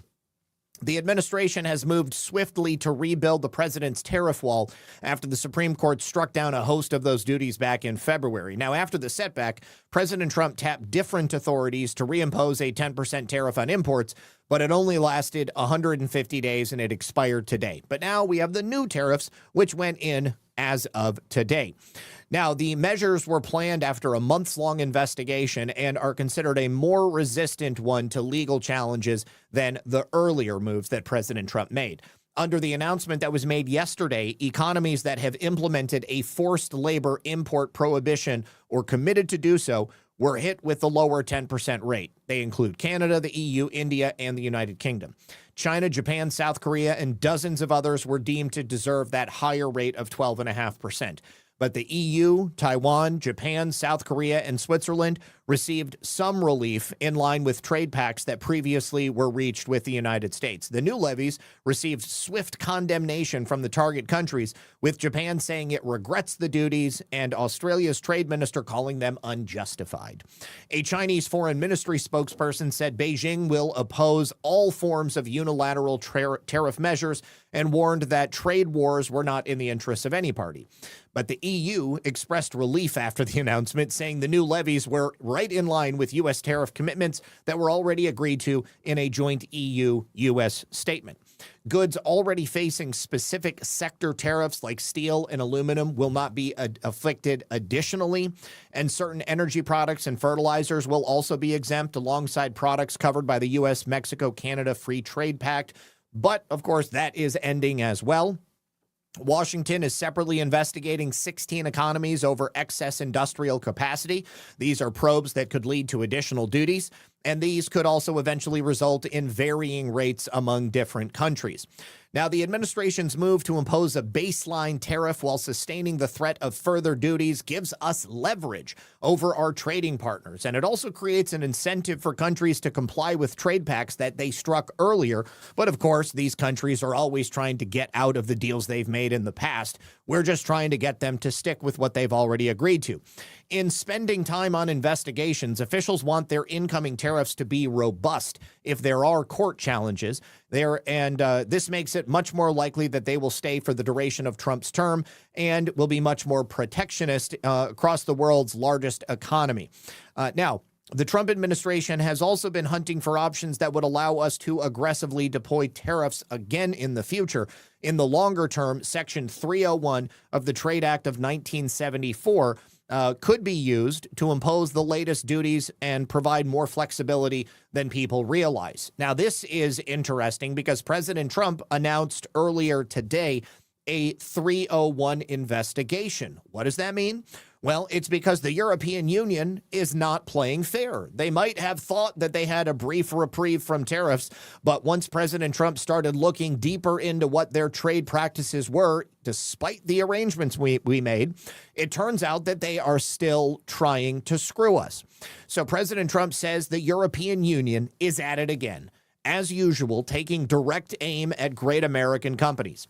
After having fined Apple for no reason at all, $15 billion, Meta, $3 billion, Amazon, $2.5 billion, and many others, we have just been informed that Google, a truly advanced and amazing group, has been fined yet another $1 billion without explanation.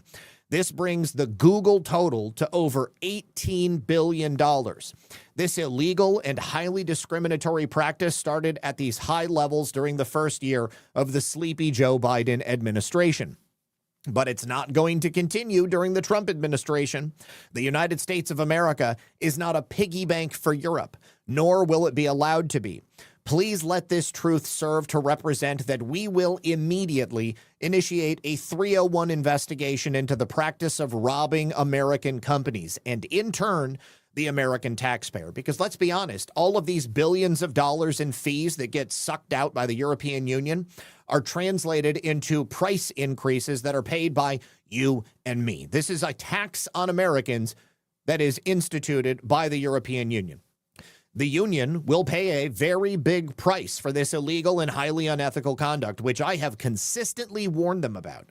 The penalties will be entirely reversed, and we anticipate a substantial tariff to be placed on them at the earliest possible moment. Stay tuned. All right, so you might be wondering, what is Section 301? Okay, so Section 301 related to the investigations.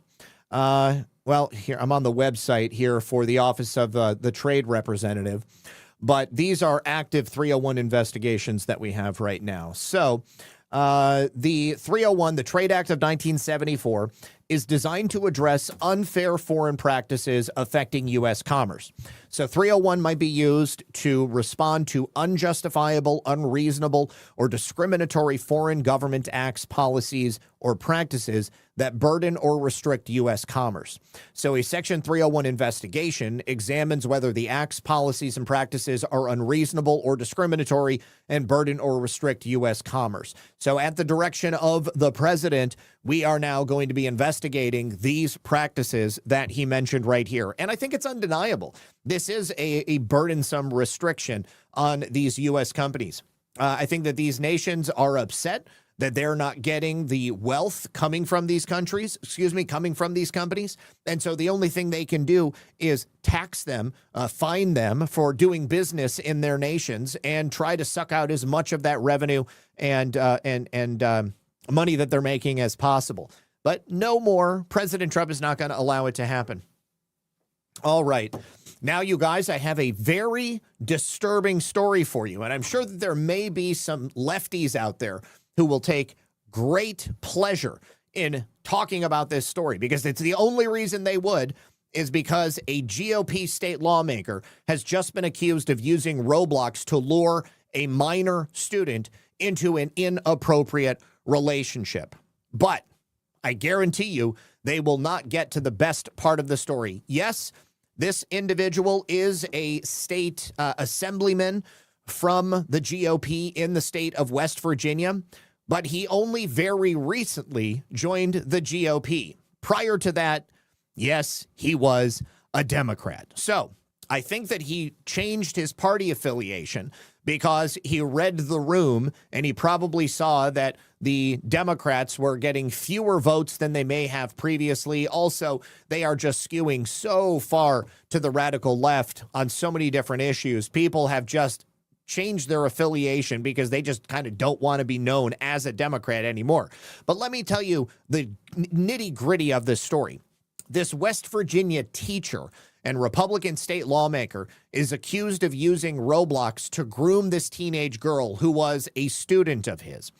And it's even worse than that. He groomed her into performing sexual acts upon him at school. His name is David Elliott Pritt. He is a Republican in the West Virginia House of Delegates. He represents Fayette County, and he was arrested this week and charged with the enticement of a minor. Now, prosecutors allege Pritt used interstate communications to persuade, induce, or entice this girl to engage in this illicit activity and produce child sexual abuse material. This is David Elliott Pritt right there. Now, the investigation began after the girl's family reported the allegations to law enforcement July 9th, and the girl told investigators first she was contacted by Pritt when she was in 8th grade. He was her middle school teacher in 2024-2025. Then when she moved into 9th grade, he moved into teaching her at the high school. They started talking on Roblox before he moved her over onto Snapchat. And according to the affidavit, he started moving the conversations in an increasingly personal direction. And then he told the girl that he loved her. And then during last summer, he sent her first a sexually explicit photograph over Snapchat and requested that she do the same. Well, she complied. She was only a 14-year-old girl, probably didn't know any better. And of course, she's getting the attention of a man that she was probably told she should respect. And then once they were both at the high school, he is a teacher, she is a student, he would repeatedly ask her to meet him alone in his classroom, where he coerced her into performing acts upon him between 5 and 10 times. And then he continued to request these sexually explicit photographs throughout the year and then into the summer. And he urged her not to tell anyone about it. He said that police would get involved, they would get their phones seized, it would open hell in our lives, and that the allegations would be in the news, and plus I would lose my entire life. Well, no worry about the girl who is now going to have these things following her around for the rest of her life. Federal investigators allege there is probable cause to believe Pritt knowingly used these interstate communication devices between May of 2025 and July of 2026 to entice this child to produce this illegal material and engage in these illegal activities in violation of both federal and West Virginia law. Now, he represented Fayette County's District 50 in the House of Delegates since 2022. He was elected as a Democrat, and then in 2023, he switched parties. State House Speaker Roger Hanshaw called the allegations shocking, disgusting, and disappointing in every way. He removed Pritt from all of his House roles, and he's also urging Pritt to resign. No word yet on whether or not Pritt is going to resign. A spokesperson for the House Speaker has said that they've taken as much administrative action they currently can, and they have removed him from everything. They're in the process of reviewing his expulsion, and that would require 2/3 of the elected House members to support the effort. I don't see why they wouldn't support expelling this guy. So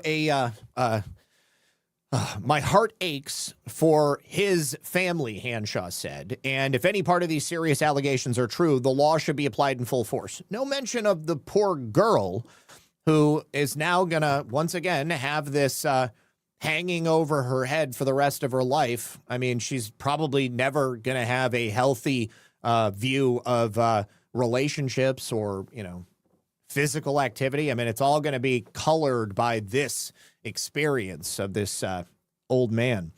Thank you very, very much to Sean Joe for the can. Thank you to Empress for the cookie. Thank you to Filter Dog, who says, I will not be seeking re-election, Nancy Pelosi. She said that before. People are talking about this as if it's a new announcement. I've seen this today, but she previously announced that she would not be seeking re-election. Let's see. Now, Dixie says, I love a Red Pill 78 rant. Thank you very much. Sean Joe, thank you for 2 cookies. I appreciate you. All right. You guys want to hear something funny?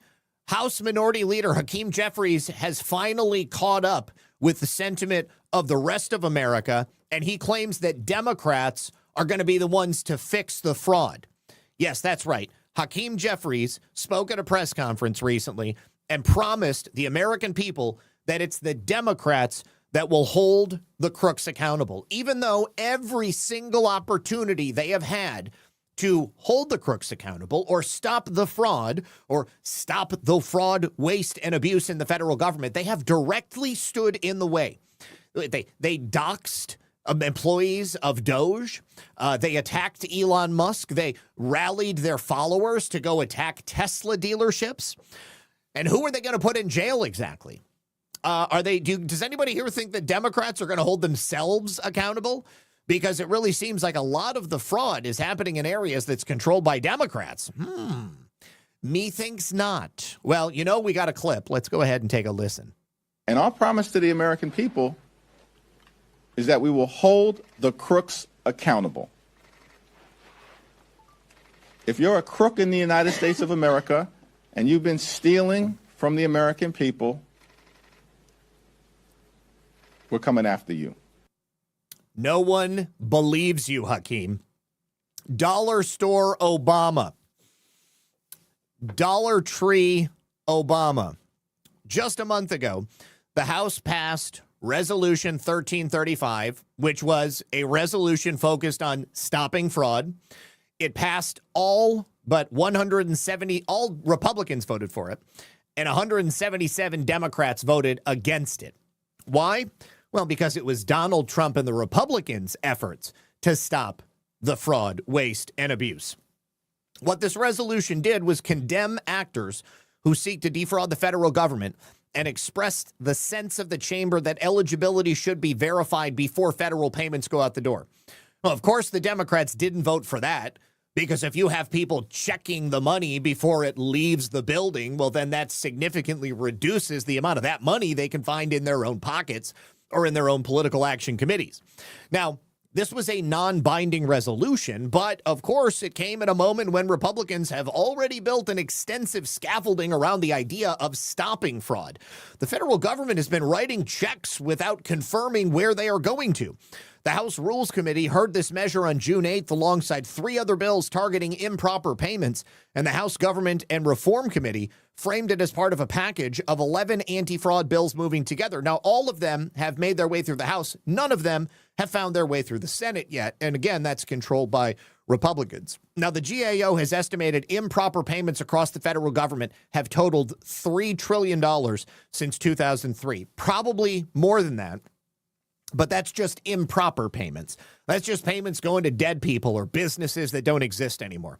$186 billion in improper payments went out estimated in the fiscal year of 2025. So the resolution, which the Democrats voted against, calls for government-wide fraud detection tools, a prepayment eligibility verification mandate, and a permanent fraud watchdog structure. Do you mean like Doge? Does it kind of like Doge? No wonder they voted against it. So, plus, why are the Republicans doing this now? Why couldn't they just do it when it all started under Doge, when we had the momentum? And still, they are still sending as much money out the door as they possibly can. Nobody believes that Hakeem Jeffries and the Democrats are interested in stopping fraud. Have you seen how many times Democrats have been asked about fraud on Capitol Hill and they run? I mean, speaking of cockroaches, they run, scurrying away from the light. They don't care about fraud. All right. Also, I got a great clip for you here from Brandon Gill. Brandon Gill was speaking with the head of the American Bar Association. He was asking her about questions related to DEI in American law schools. Again, I just love watching Brandon Gill. He is a brilliant orator. According to the ABA's website, quote, all of us have implicit biases. Would you agree with that statement?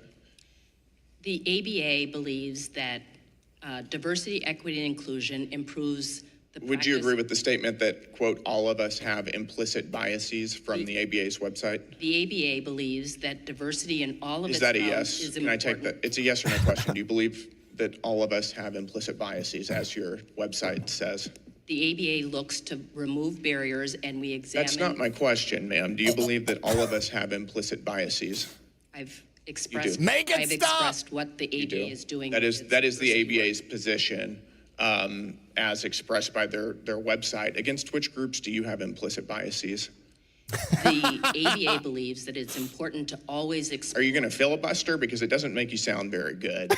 I'm going to ask you again, against which groups do you have implicit biases? It's important to always examine everyone's point of view and where they may need to consider It is. how What about your point of view?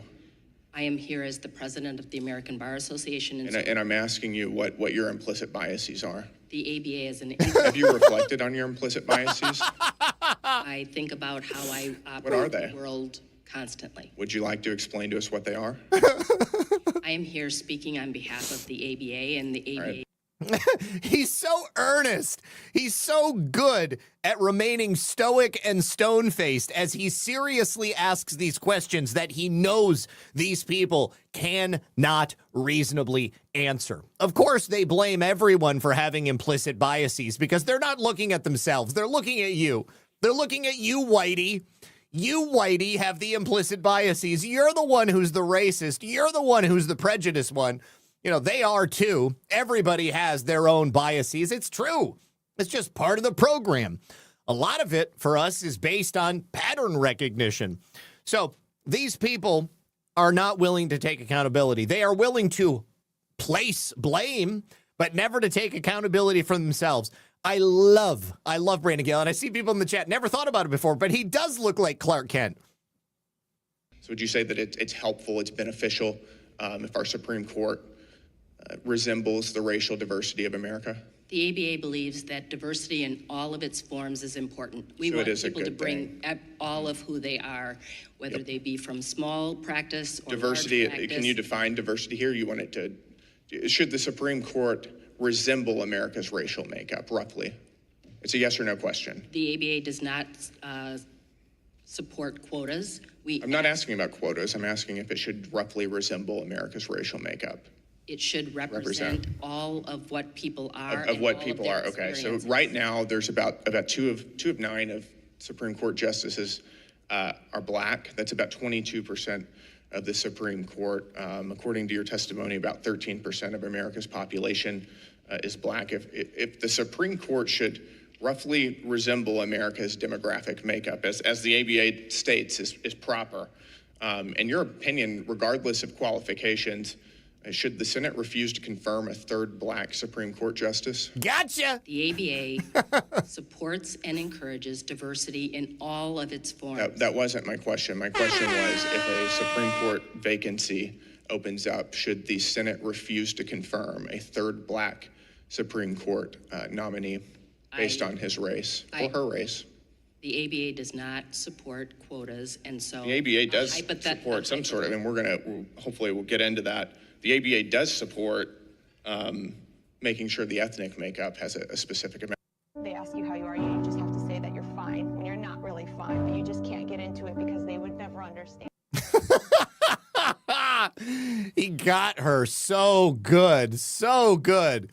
Oh, man. Alan Richson, God, I love the show Reacher, all right? And Alan Richson has been blowing it for me, completely ruining my ability to watch this show and enjoy it, okay? He has been like a stupid left-wing moron for the last several years, all right? He claims to be a Christian. I think he's a fake Christian, a cosplay Christian, if you will, and he better get himself a lawyer because he just went on a podcast and called President Trump a pedophile and accused him of being all up into 13-year-olds. Not the case. I hope that President Trump sues the tar off of this guy. And, you know, honestly, like, if he gets kicked off a Reacher, I would be totally cool with it. I would, you know, usually if somebody, like, if there's a show that I like and somebody, like, who's the main character, like, leaves and they replace them with somebody else, it takes you out of it, makes it difficult to enjoy it. But in this instance, I would be like, okay, cool. You know what? Because now I just don't have to think about how stupid Alan Richson is.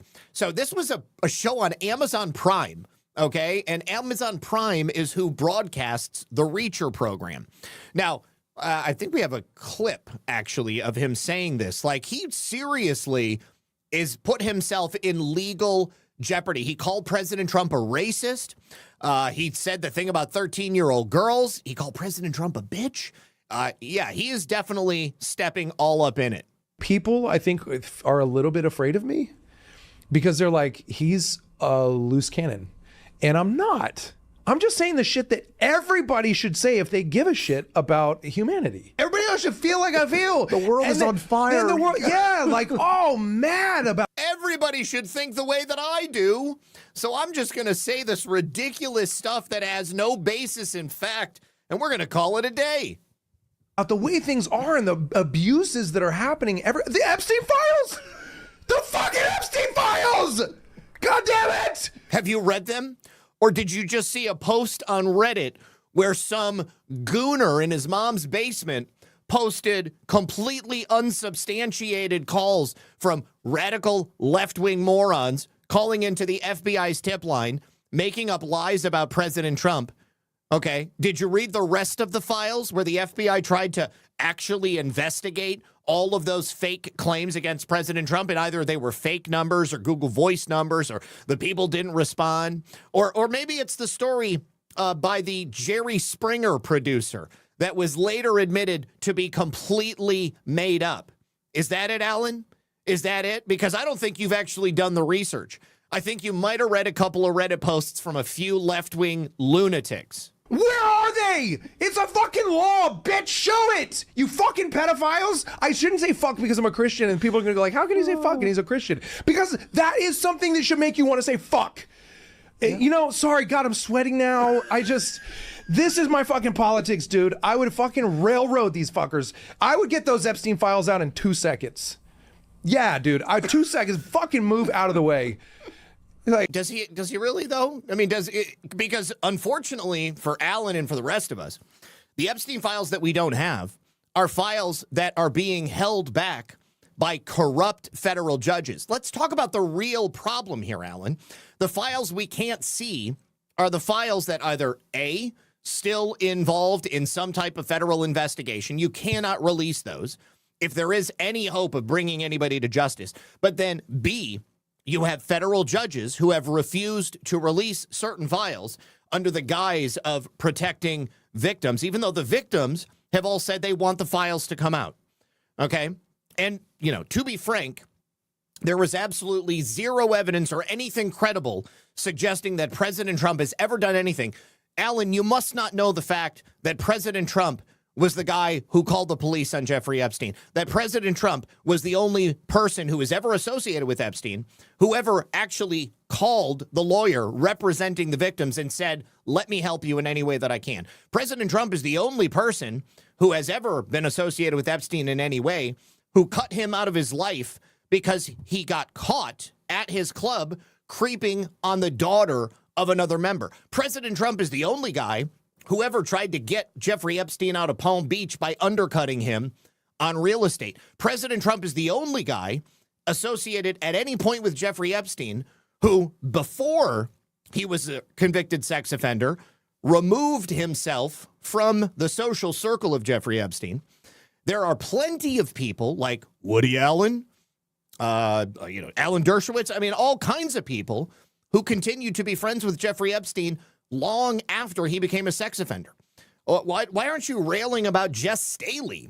Jess Staley, Chase Bank, Jeffrey Epstein's banker, he was completely implicated in Jeffrey Epstein's crimes, one of the few people, and you don't hear him talking about that. It's because he's a fake. He's a phony. He's a loser. He doesn't know what he's talking about. He's a TDS suffering brain rotter on Reddit. Get out of there. I don't care what room they're in. Bitch, move. Like, give me the fucking manila envelope. I will get you the Epstein files. Sorry. You got my vote. Whatever you want to run for, you got it. Don't you want to see what's in there so that we can hold people accountable? These fucking rapists? We're just cool with it? That bitch has the keys to the nuclear... He's like all up into 13-year-olds. Like, dude, what? Go to jail. Go to jail. All right. And no, he's not. Absolutely is not. And, of course, Alan Richson would be one of the no kings guys. These people, they say no kings, but then they want President Trump to act like a king. They want him to do something which is outside of the powers of the executive branch. As if President Trump could literally just make unicorns fall out of the sky if that's what he deemed he wants to do. Nuke says, Alan Richardson has never been in a fight that wasn't choreographed with paid stuntmen. Not true. He was actually in that fight with that neighbor not that long ago, and he did kick the tar out of that guy, but he was wearing a helmet, and that guy was a lot smaller than Alan Richardson. So, look at the irony in this story. So you know how they've been telling us in the last 2 years, like, oh my God, global warming is real, guys, because of climate change. And you can see it because all of these countries are getting hotter than they've ever been before. In Europe, temperatures are up 2.3 Celsius, and it's because of global warming and carbon and climate change. Guess what? The scientists in the UK have just done a study, and they've determined the real reason for the heat waves that are plaguing Europe. It's not because of climate change. It's not because of global warming. It's because of pollution control. It's because of the fact that there are fewer particulates in the atmosphere because they have done such a good job at cleaning up the skies, at removing these pollutants and these particulate outputs from industrial areas. So this heat wave temperature increase in Western Europe is hotter than people have predicted it would be. And the global climate scientists have been puzzled as to its cause. But Spanish researchers and the Met Office, with Metropolitan, have concluded that most of the extra heat experienced in Britain and Europe is linked to the fall in particle emissions in recent decades. There was a thing called the Montreal Protocol that was signed in 1987. Margaret Thatcher was the one who signed it in the UK. And it was designed to protect the Earth's ozone. Remember the ozone layer? Remember when we were kids? Well, when I was a kid, all of the talk about the ozone layer. Oh, we got to get rid of white rain and hairnet and all of the sprays with the chlorofluorocarbons in it. Anyways, they were working so hard to protect the Earth's ozone layer that they reduced aerosols and particulates being emitted into the atmosphere from smokestacks. They shut down all of the coal burning plants, et cetera, et cetera. And now scientists have found that the reduction in some pollutants is what allows more of the sun's heat to reach the Earth's surface, and it changes how the air circulates globally to increase the chance of prolonged hot weather in Europe. Can you believe it? It is man-made, but we're just doing too good of a job in making sure that everything is clean. Maybe the answer in the UK and across Europe is air conditioning. It's hot as shit down here in Florida. I'll tell you what. Every time I go outside with the dogs, I got to bring them in after just a couple of minutes because it is hot. But aerosols, particularly sulfates, reflect sunlight back into space, which is what cools the planet. But they're absent here on Earth because we've taken them out of the supply chain. And so now the Earth is absorbing more heat, and that heat is coming particularly at the poles, and it shrinks the temperature difference between the poles and the equator. And a significant difference between the temperature at the poles and the tropics is crucial for keeping that jet stream moving. Now, the jet stream is that fast current of high wind in the sky that controls the weather. It blows from east to west. It flows in giant curves around the world known as Rossby waves, and they are caused by the rotation of the planet, allegedly. Normally, these waves undulate constantly, but the smaller temperature contrast created partly by the lack of sulfates in the air is causing them to stall, locking in weather patterns and leaving Europe trapped in these sweltering heat domes and high temperatures. So experts believe this year's heat wave is driven by this phenomenon I just described, as well as the scorching European summers of 2003, 2006, 2015, 2018, 2019, which brought tens of thousands of excess deaths and widespread agricultural losses. So scientists found that while the removal of sulfates have made heat waves more potent in Europe, if their emissions had not been curbed, the overall impact of global warming, they say, would have been worse. But we don't know. We don't really know. You know, there's a lot of mystery out there. Science is not an exact science, but it would appear that it is still our fault. All right, guys. So final thank yous over here on Pilled. Thick Ray, good to see you, homie. He says, lock and load, hashtag the truth is loose. Sean Joe, thank you for the cookie. And Filter Dog, thank you for the cookie. Do you have a link for this global warming story? I found it on Yahoo. I just closed the link. Let me reopen the last closed tab. Okay, so this is on, it's from the Telegraph reprinted by Yahoo. Filter Dog, I just dropped it into the chat, so you can grab it from there. All right, you guys, thank you, everybody, for being here with us. I really do appreciate it. That's it. I will be live tonight at 10:30 on Only Lands on Badlands Media.